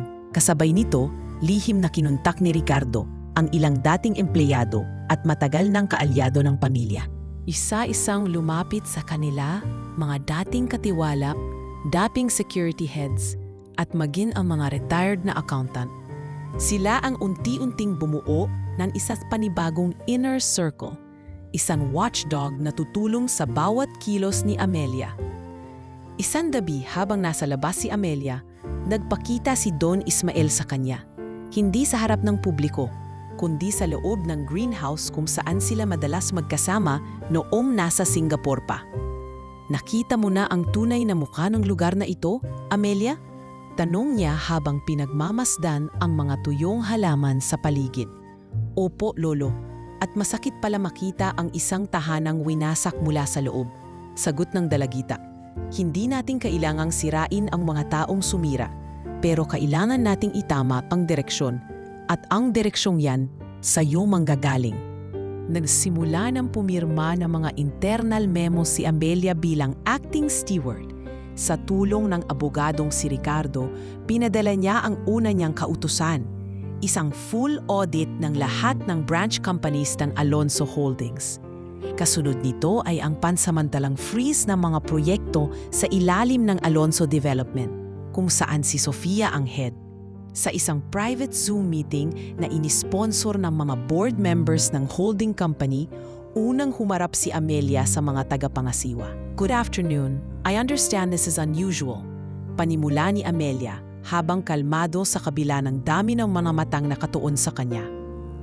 But under the provisions set by Don Ismael and Doña Felisa Alonso, I've been named interim steward of the Alonso estate during this moral audit phase. Effective immediately, I am exercising that mandate. Kahit bata pa si Amelia, hindi matatawaran ang bigat ng kanyang tinig. May kalmadong kumpiyansa, hindi dahil sa edad, kundi dahil alam niya ang pinanghahawakan niyang katotohanan. Isa-isang nagsalita ang mga board members at bagamat may mga nagduda sa kanyang kakayahan, wala silang legal na batayan upang questionin ang kanyang posisyon. Who are you to lecture us about operations? Tanong ng isa sa mga foreign executives. I'm not here to lecture. I'm here to fulfill a responsibility that none of you expected to be fulfilled. If you think I'm too young, then ask yourself, why was this clause added in the first place? Sa mga sumunod na araw, naging headline sa business community ang isang misteryosong kabataan na tila biglang naging tagapamahala ng isang malawak na imperyo. Sa ilalim ng confidentiality clause, hindi pa rin niya pinangalanan ang kanyang sarili bilang apo ni na Don Ismael at Doña Felisa. Ang pagkakakilanlan niya ay appointed steward under the emergency clause at sa ilalim ng batas, ito'y sapat upang palaganapin ang autoridad sa estate. Mabilis ang naging epekto ng kanyang mga utos. Ilang empleyado ang lumapit, naglabas ng mga irregularidad sa sahod, forced resignations at anomalya sa procurement. Ipinatawag ni Amelia ang dating HR head at sinabihang buksan muli ang grievance committee na matagal nang sinara ni na Sofia at Arman. Habang patuloy ang kanyang operasyon sa loob ng kumpanya, palihim namang kumilos si Ricardo upang kumpiskahin ang ilan sa mga sensitibong dokumento ng lupa sa Batangas, Palawan at Nueva Ecija. Isa itong hakbang upang pigilan si Arman sa pagbenta ng ilang ancestral properties na nakatakda ng mailipat.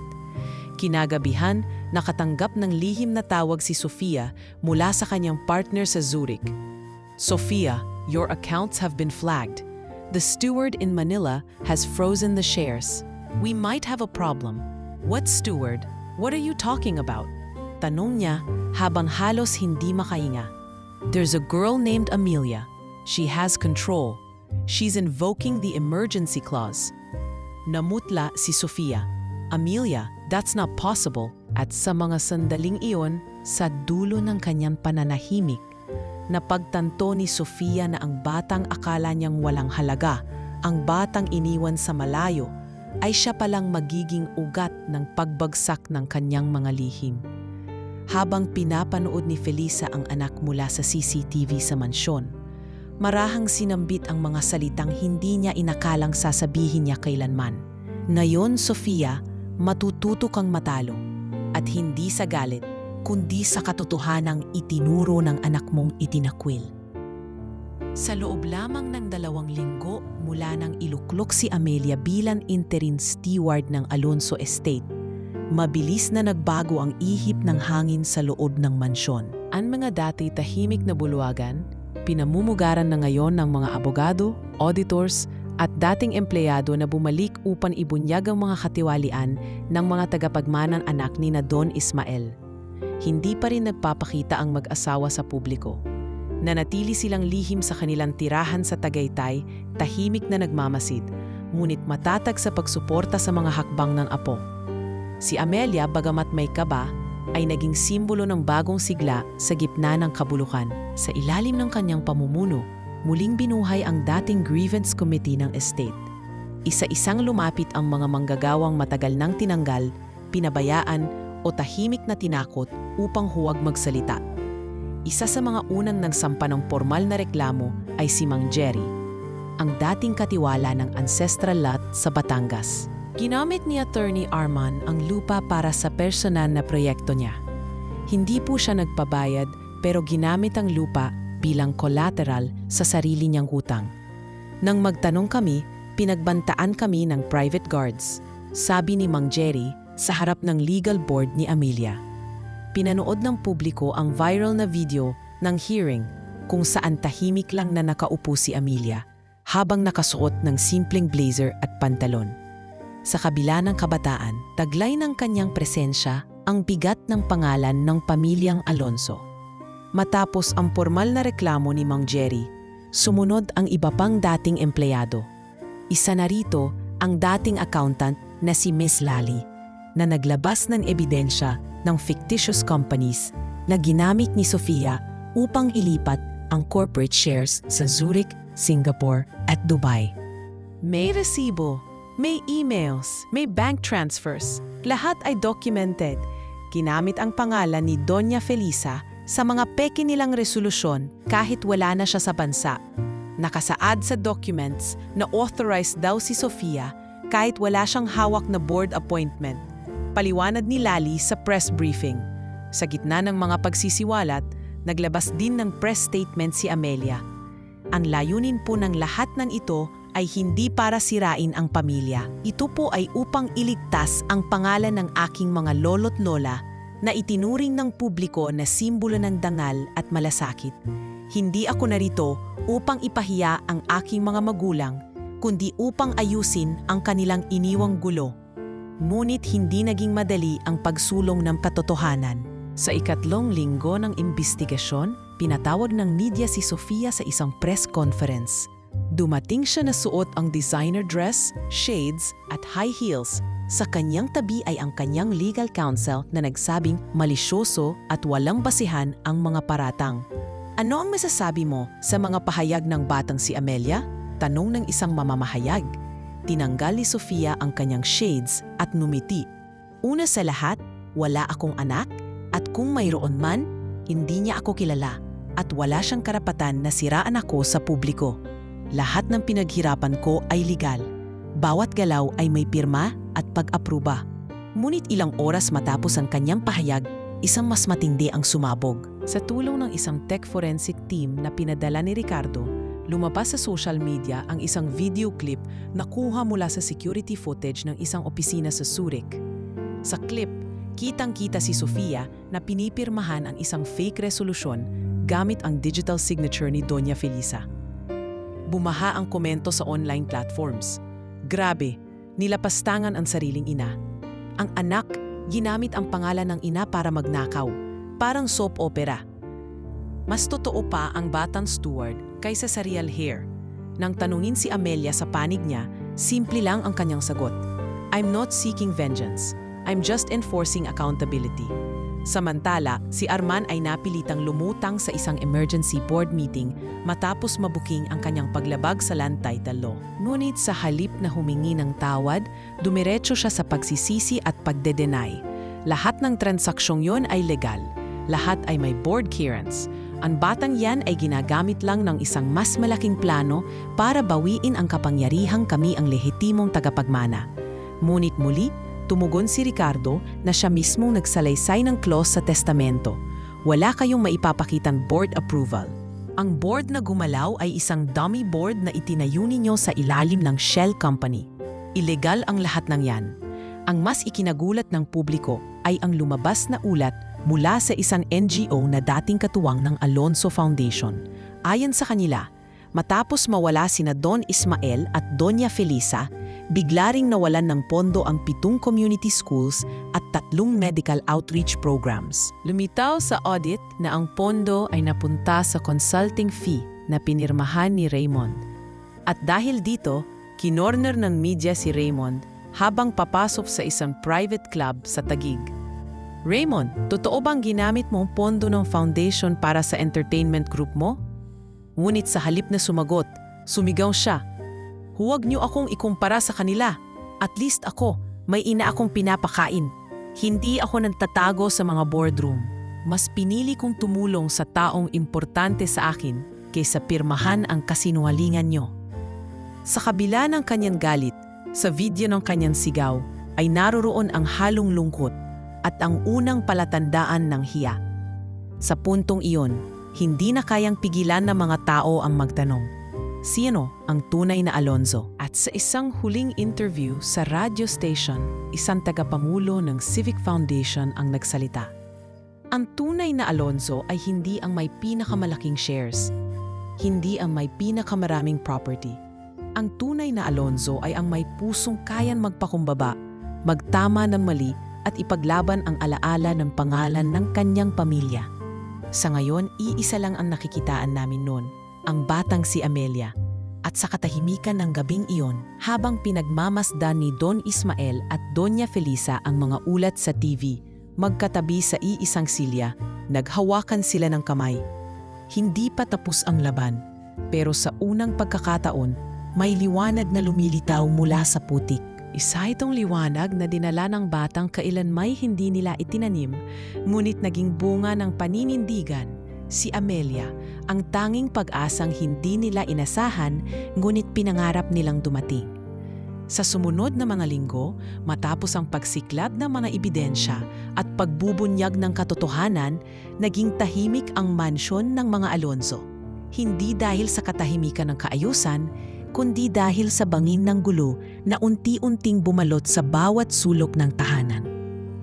Ang mga anak ni na Don Ismael at Doña Felisa na minsang nagkakaisang mukha ng isang matatag na angkan ay ngayoy kanya-kanyang hakbang, kanya-kanyang depensa at mas matindi, kanya-kanyang paninisi. Unang pumutok sa media ang pagtulog ni Sofia sa korte upang formal na questionin ang legalidad ng pagkakatalaga kay Amelia bilang acting steward ng Alonzo Estate.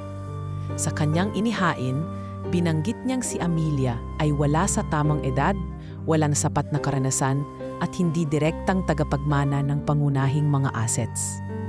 Ngunit hindi ito umubra sa mga legal clause na isinama ni Ricardo noon pa man at mabilis na naibasura ang petisyon sa technical grounds. Hindi pa man tuluyang natutunaw ang init ng desisyong iyon. Isang mas malalim na sugat ang bumuka sa hanay ng magkakapatid. Lumutang ang balita na nagsampa si Arman ng civil case laban kay Sofia. Isinasaad sa reklamo na ginamit umano ni Sofia ang pirma niya upang mailipat ang ilang share ng isang kumpanya sa Singapore na siya dapat ang pangunahing may-ari. "Pinirmahan mo yon, Arman?"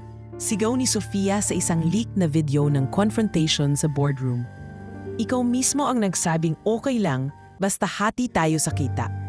Ibinigay ko yon sa ilalim ng paniniwalang para sa kumpanya. Hindi para sa sarili mong interests." Balik ni Arman, galit na galit habang sinusuntok ang mesa. "Wala kang karapatang magsalita ng moralidad sa harap ko. Hindi ba ikaw ang unang naglagay ng lupa sa mortgage nang hindi sinasabi sa pamilya? Hindi ba ikaw ang gumamit ng testamento ni Papa para sa sarili mong utang?" Sa kabilang dako naman, habang nagbabangayan ang dalawa, si Raymond ay nanatiling tahimik. Ngunit hindi ibig sabihin ay hindi siya nasasangkot.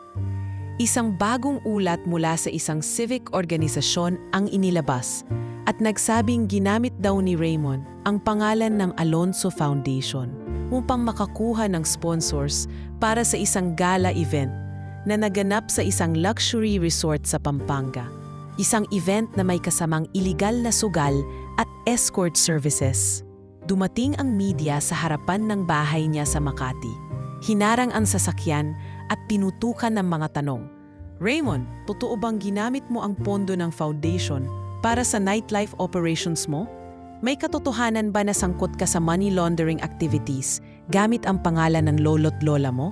Hindi sumagot si Raymond. Ngunit matapos ang sunod-sunod na tanong, bumaba siya ng sasakyan, hinubad ang kanyang shades at lumingon sa mga kamera. Halos pabulong, ngunit rinig sa mikropono ang bawat salita. "Lahat kayo nakatingin lang sa pera, pero wala ni isa sa inyo ang nagtanong kung bakit ko to ginagawa. Hindi ko to ginawa para yumaman. Ginawa ko to para sa isang taong tinanggihan ng mundong to. At kung may mali akong ginawa, ako ang mananagot, hindi ang apelyidong ginagamit ko." Kasunod nito, naglabas siya ng pahayag sa social media, isang sulat kamay na liham na inilathala ng isang kilalang journalist. Sa liham, inamin niyang ginamit niya ang ilang resources ng kumpanya para sa gamutan ng kanyang ina, si Esperanza Villanueva. Hindi niya ikinakaila ang galit, pero hindi rin niya tinatakasan ng pananagutan. "Ipinanganak akong hindi bahagi ng mundo ng karangyaan. Tinanggap ako ng ama ko ngunit hindi kailanman tinuring ng buo ng sistemang ginagalawan niya. Lahat ng pagkukulang, sinubukan kong punan sa paraan ko, mali man o tama. Sa mga araw na ito ng tuluyang pagbagsak ng imahe ng magkakapatid, mas lalong tumingkad si Amelia sa mata ng publiko. Hindi na lamang siya isang bata sa harap ng kamera. Nakita siya ng bayan na may dignidad, may paninindigan, at higit sa lahat, may pananagutan sa apelyido niyang hindi niya ginusto, ngunit buong puso niyang inangkin. Habang lumalala ang gusot, si Arman ay kinailangang sumailalim sa psychiatric evaluation matapos siyang makitaan ng matinding stress-induced breakdown. Isang araw, natagpo ang nakaupo sa parking lot ng gusali ng kanilang law firm. Walang saplot sa paa at paulit-ulit na sinisigaw ang pangalang Papa. Dinala siya sa isang pribadong mental health facility sa Laguna kung saan siya isinailalim sa intensive therapy. Si Sofia naman ay lumipad papuntang France. Unay para takasan ang kaso. Ngunit kalaunay kinailangan din niyang humarap sa mga international summons dahil sa nag-overlap ang kaniyang mga transaksyon sa pandaigdigang mga scam networks na inimbestigahan ng Interpol. Samantala, si Raymond, sa kabila ng lahat, ay muling bumalik sa probinsya sa kubong tinutuluyan ng kanyang ina. Hindi na siya nagbitiw ng anumang pahayag. Tahimik siyang naglalakad papunta sa palengke, nagbubuhat ng mga gulay para sa kanilang maliit na paninda. Pinalikan niya ang simpleng pamumuhay, tila inaakap ang kapalarang ayaw tanggapin noon. At habang nakaupo sa veranda ng bahay sa Tagaytay, pinagmamasdan nina Don Ismael at Doña Felisa ang buwan sa kalangitan. Magkatabi silang tahimik. Sa harap nila, isang maliit na TV monitor na nagpapakita ng CCTV footage mula sa hacienda. Wala na Ismael, marahang sambit ni Felisa. Nagkawatak-watak na silang lahat. Tumango si Ismael. Oo, pero kailangan muna nilang mabasag para malaman kung paano muling itatayo ang sarili. May pag-asa pa kaya sila? Sagot dyan ay hindi na para sa atin. Pero alam kong may isa tayong itinanim na hindi sasama sa pagkabulok. Si Emilia ang bagong ugat. Siya ang bagong sanga. Sa ilalim ng tahimik na kalangitan, sa gitna ng sugat ng pamilya, may isang batang piniling tumayo, hindi sa ibabaw ng kayamanan, kundi sa lilim ng dangal. At sa kanyang paninindigan, nagsimulang mabuong muli ang haligi ng isang pamilyang minsan nawasak, hindi ng kahirapan, kundi ng kasinungalingan. Ngunit tulad ng anumang puno, kailangan itong malagas muna ang lahat ng bulok na dahon bago ito muling mamulaklak. Sa muling pagbukas ng mga balita, isang linggo matapos ang tuluyang pagkakahiwa-hiwalay ng magkakapatid, isang hindi inaasahang anunsyo ang gumising sa buong bansa. Isang espesyal na episode sa isang kilalang programa sa telebisyon ang inihain ng isang investigative journalist, ang muling pagbabalik ng mga Alonso, ang katotohanan. Sama sa panayam ang mga dating tauhan ng hasyenda, ilang eksperto sa batas ng pamilya, at higit sa lahat, isang misteryosong pahayag mula sa mga kinatawan ng mga tunay na tagapagtatag ng imperyo. Isang panayam na hindi pinangalanan ang mga nagbigay, ngunit sapat upang iparamdam sa bayan na hindi pa tapos ang kwento ng mga Alonso. Sa oras ding iyon, sabay-sabay na tumunog ang mga telepono sa mga opisina ng media, mga charity foundations at business groups. Isang kalatas ang ipinadala sa email ng bawat press group.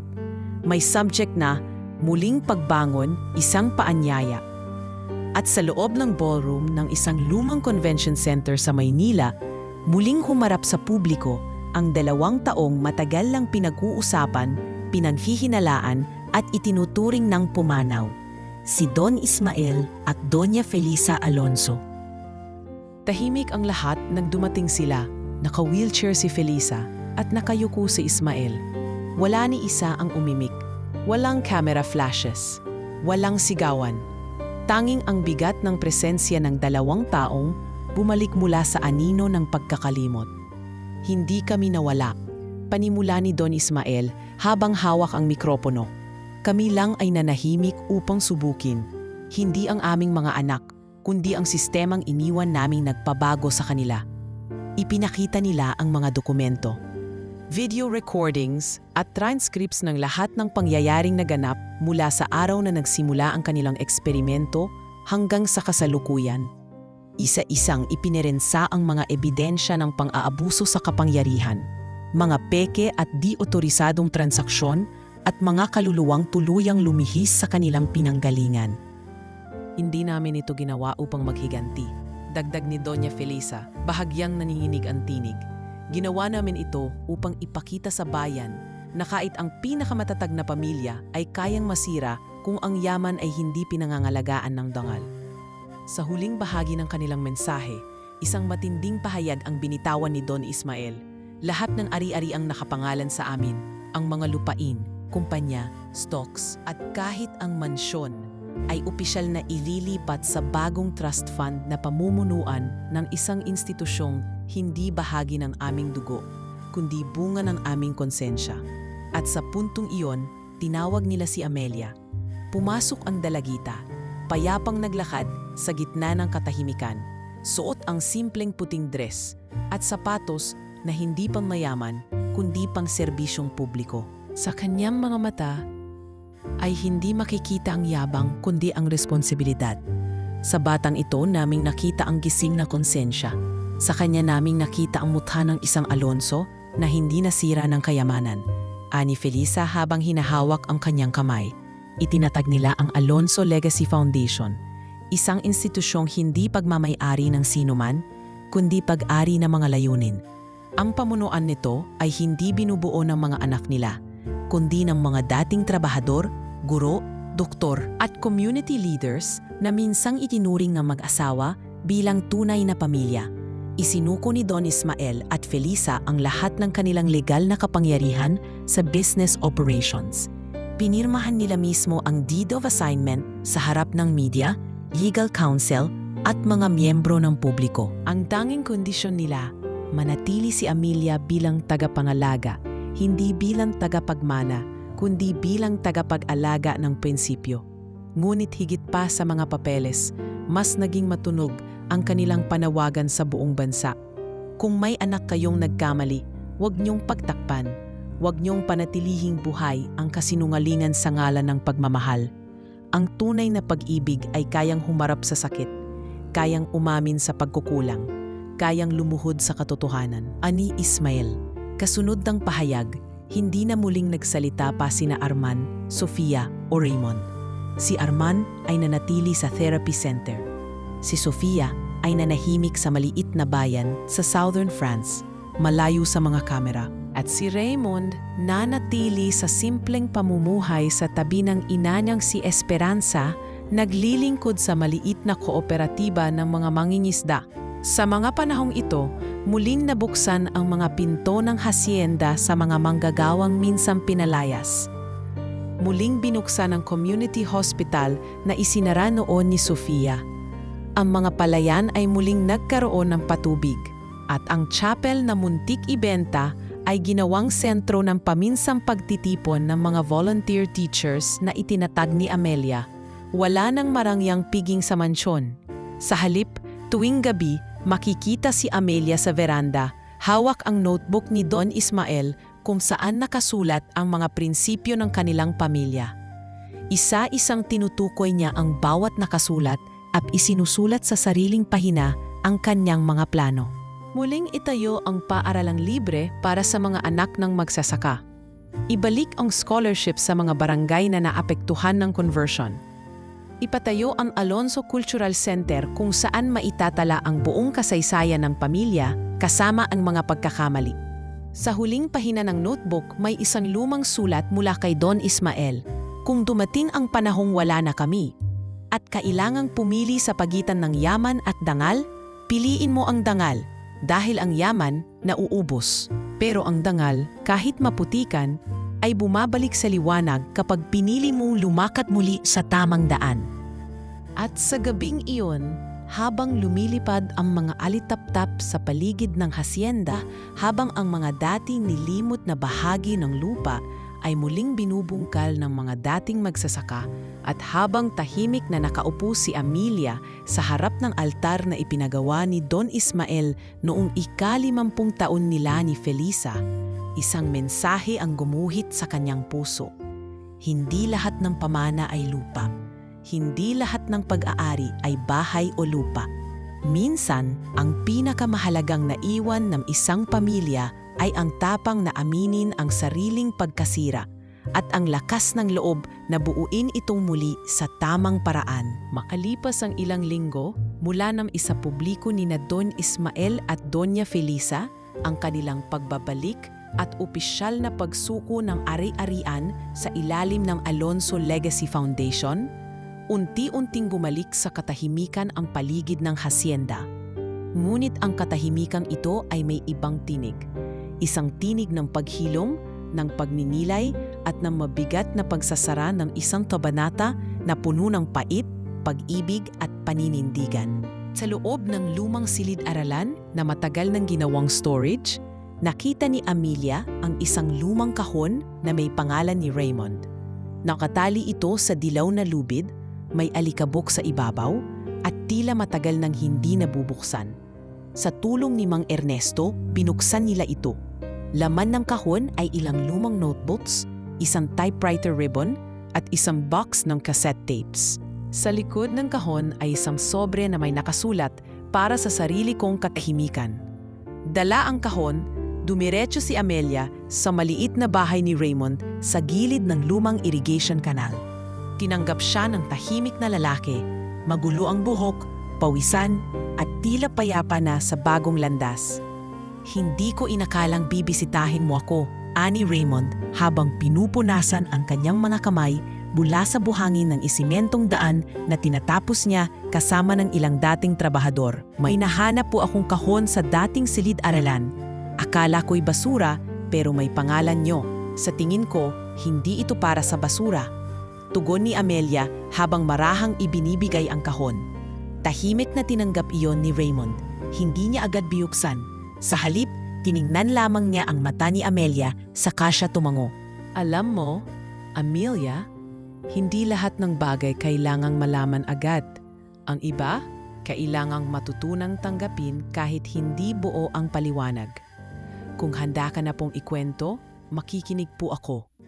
Lumipas ang maghapon at sa ilalim ng lilim ng punong mangga, nagsimulang magsalita si Raymond. Ako lang ang anak na hindi ninyo inaasahan. Hindi nila ipinagdiriwang ang pagdating ko, pero hindi ko rin hinanap ang selebrasyon. Ang gusto ko lang noon ay yakapin bilang isa sa kanila.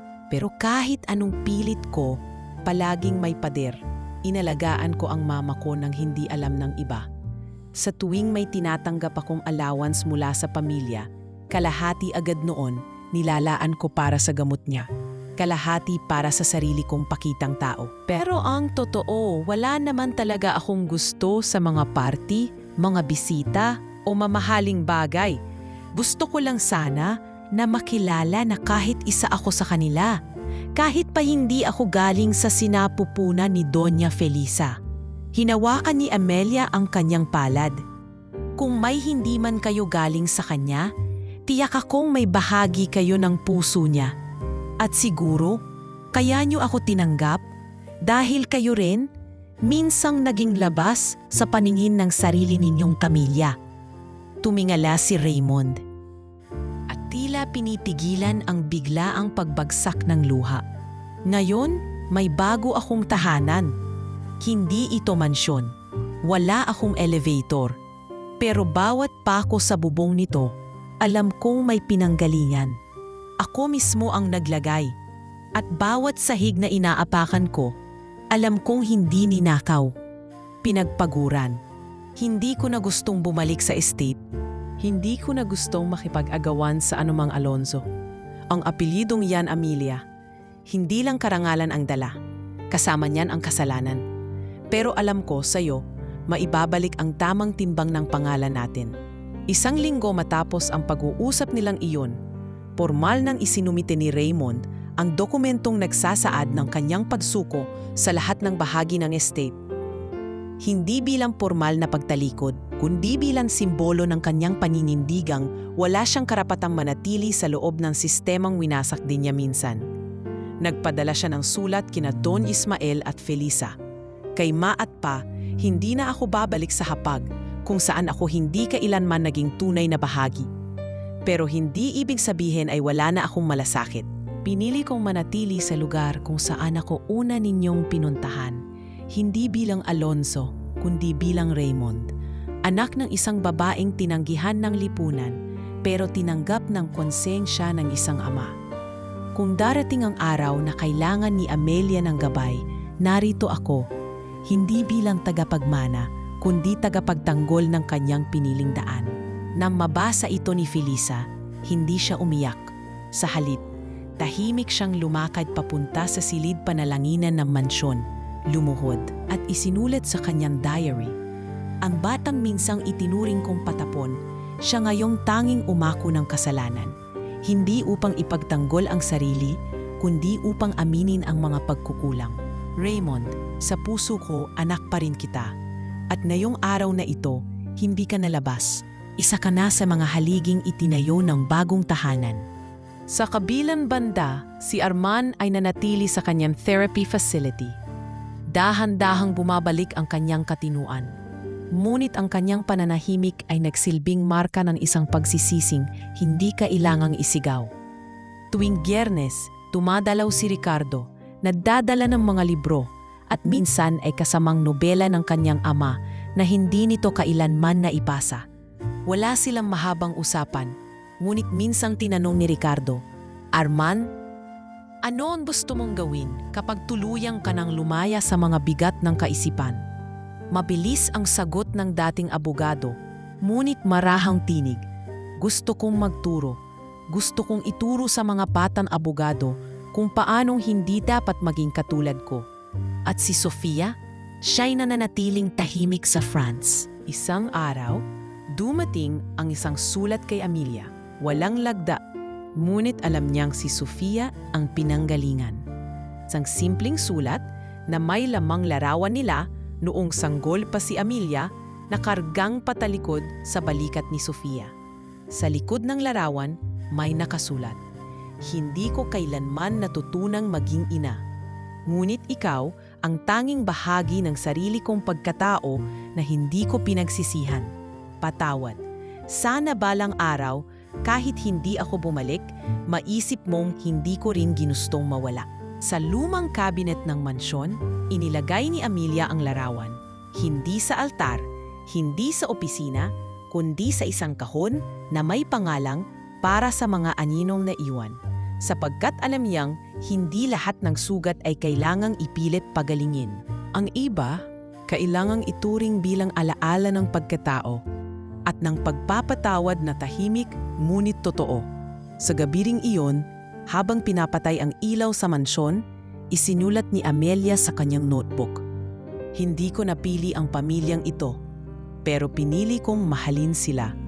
Sa mga aninong iniwan nila sa kasaysayan, ako ang lilikha ng bagong liwanag, hindi upang burahin sila, kundi upang ipakita na kahit anino may pinanggagalingang liwanag." Sa pagsapit ng mga buwan, matapos ang serye ng mga pagsubok at paglalantad ng mga lihim, unti-unting nagbago ang mukha ng pamilyang Alonso.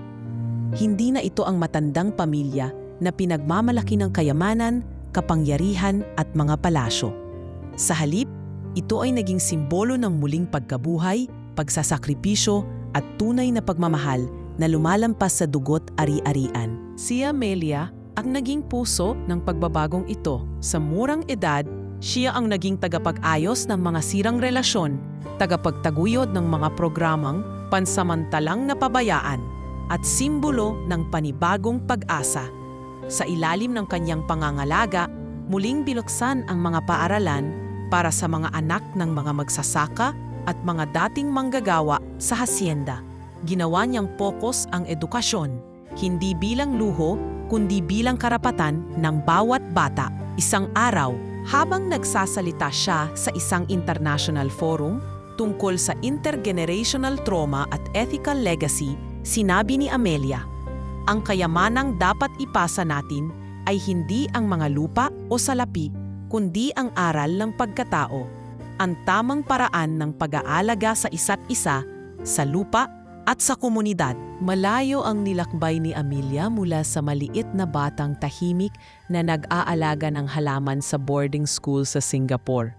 Ngayon, siya ang nangunguna sa mga talakayan sa United Nations at iba pang pandaigdigang samahan. Ngunit kahit ganoon, hindi niya kinakalimutan ang ugat niya. Sa isang pagbisita sa lumang paaralan sa Nueva Ecija, personal niyang nilakad ang mga pasilyo, pinagmasdan ang mga lumang larawan at nakipagkwentuhan sa mga guro. Doon, ipinagkaloob niya ang scholarship fund para sa mga batang mahihirap na pinili niyang tulungan. Hindi ito para sa akin, kundi para sa inyo, wika niya sa mga mag-aaral, para mapatunayan natin na ang bawat isa sa atin ay may kakayahang magbago ng mundo, kahit gaano pa kaliit ang simula. Hindi lang sa edukasyon siya nakatuon. Sa ilalim ng kanyang pamumuno, unti-unting naibalik ang dating taniman, ang mga kanal ng irigasyon at ang mga pangangalaga sa mga hayop sa hasyenda. Ginawa nilang modelo ang estate bilang halimbawa ng sustainable farming at community development. Sa simpleng bahay sa probinsya, siya mismo ang tumutulong sa pagtatanim at pag-aani, kasama ang mga dating magsasaka na ngayon ay kapamilya na rin niya. Si Doña Felisa at Don Ismael, sa kabila ng edad at mga hirap, ay nanatili sa resort sa Tagaytay, ngunit hindi na sila nagtatago. Minsan, sumasama sila kay Amelia sa mga outreach program. Doña Felisa ang nangunguna sa mga medical missions, habang si Don Ismael naman ay nagsusulat ng mga libro tungkol sa kasaysayan at mga aral ng pamilya. Isang gabi, habang magkakatabi silang tatlo sa veranda, tiningnan ni Felisa ang kanyang mga kamay na may mga peklat ng pagtatrabaho. Amelia, nakikita mo ba? Hindi ito ang mansyon o mga lupa. Ito ang mga palad na marumi, ngunit hindi sumusuko. Ito ang tunay na pamana. Napangiti si Amelia, tama po kayo Lola, hindi ko na gusto pang hawakan ang mga dokumento ng walang puso. Gusto ko pong ang pangalan natin ay sumisimbolo ng tunay na pagbabago. Sa isang okasyon, binisita ni Amelia ang isang paaralan sa Singapore upang personal na ipagbigay alam ang scholarship para sa mga kabataang tulad niya. Doon, tinanggap niya ang pasasalamat ng mga magulang at mga bata, at ang kanyang puso ay muling napuno ng pag-asa. Sa bawat batang matutulungan natin, buhay ang ating pinipilit itaguyod, sabi niya. Muling nanirahan si Amelia sa probinsya, malayo sa ingay ng lungsod at politika ng negosyo. Isang tahimik na buhay na puno ng simpleng kasiyahan, pagkain ng bagong aning palay, paglalakad sa paligid ng bukirin, at pakikipagkwentuhan sa mga magsasaka na naging pamilya niya. Sa mansyon sa Maynila, ngayon ay isa na lamang itong museo. Isang alaala ng mga panahong madilim, ngunit may mga kwentong dapat pag-aralan. Pinangalanan itong Alonso Cultural Center, kung saan ipinapakita ang kasaysayan ng pamilyang Alonso. Kasama na ang mga sugat, pagkakamali at ang pag-asa na sumibol mula sa mga ito. Isa sa mga paboritong lugar ni Amelia, ang maliit na hardin sa loob ng museo. Dito niya inilalagay ang mga lumang litrato ng kanyang pamilya, mga sulat at mga alahas na naipamana ng kanyang lolo't lola. Dito rin niya isinulat ang kanyang mga kwento ng paglaban, pagkadapa at pagbangon. Sa isang araw ng anibersaryo ng pagbuo ng foundation, pinuntahan ni na Doña Felisa at Don Ismael ang museo. Sa harap ng maraming bisita, muling binigkas ni Felisa ang panalangin ng pamilya. Dahil sa mga pagkukulang, may natutunan tayong dangal. Dahil sa mga sugat, may natutunang paghilom. At dahil sa bawat pag-ibig na hindi nasukat sa pera, ang tunay na pamana ay ang ating puso. At sa mga simpleng salita na iyon, lumaganap ang diwa ng muling pagkabuhay ng pamilya Alonso. Ang isang pamilya na kahit ilang beses pang sumubok, ilang beses pang mabigo, ay nanatiling buo dahil sa pag-asa, pagmamahal at tunay na pagkakaisa. Isang pamilya na natutong ang kayamanan ay hindi lang nasusungkat sa mga titulo o kayamanan, kundi sa tapang na bumangon at baguhin ang kwento Sa gabing iyon, habang pinagmamasdan ni na Amelia, Don Ismael at Doña Felisa ang mga bituin sa langit, sabay nilang narinig ang tahimik na awit ng mga alitaptap. Maliit ngunit matatag, nagliliwanag sa dilim. Isang paalala na kahit sa kadiliman, may liwanag na laging naghihintay na tanggapin. At iyon ang bagong mukha ng pamilyang Alonzo, hindi ang mga anino ng nakaraan, kundi ang liwanag ng kinabukasan.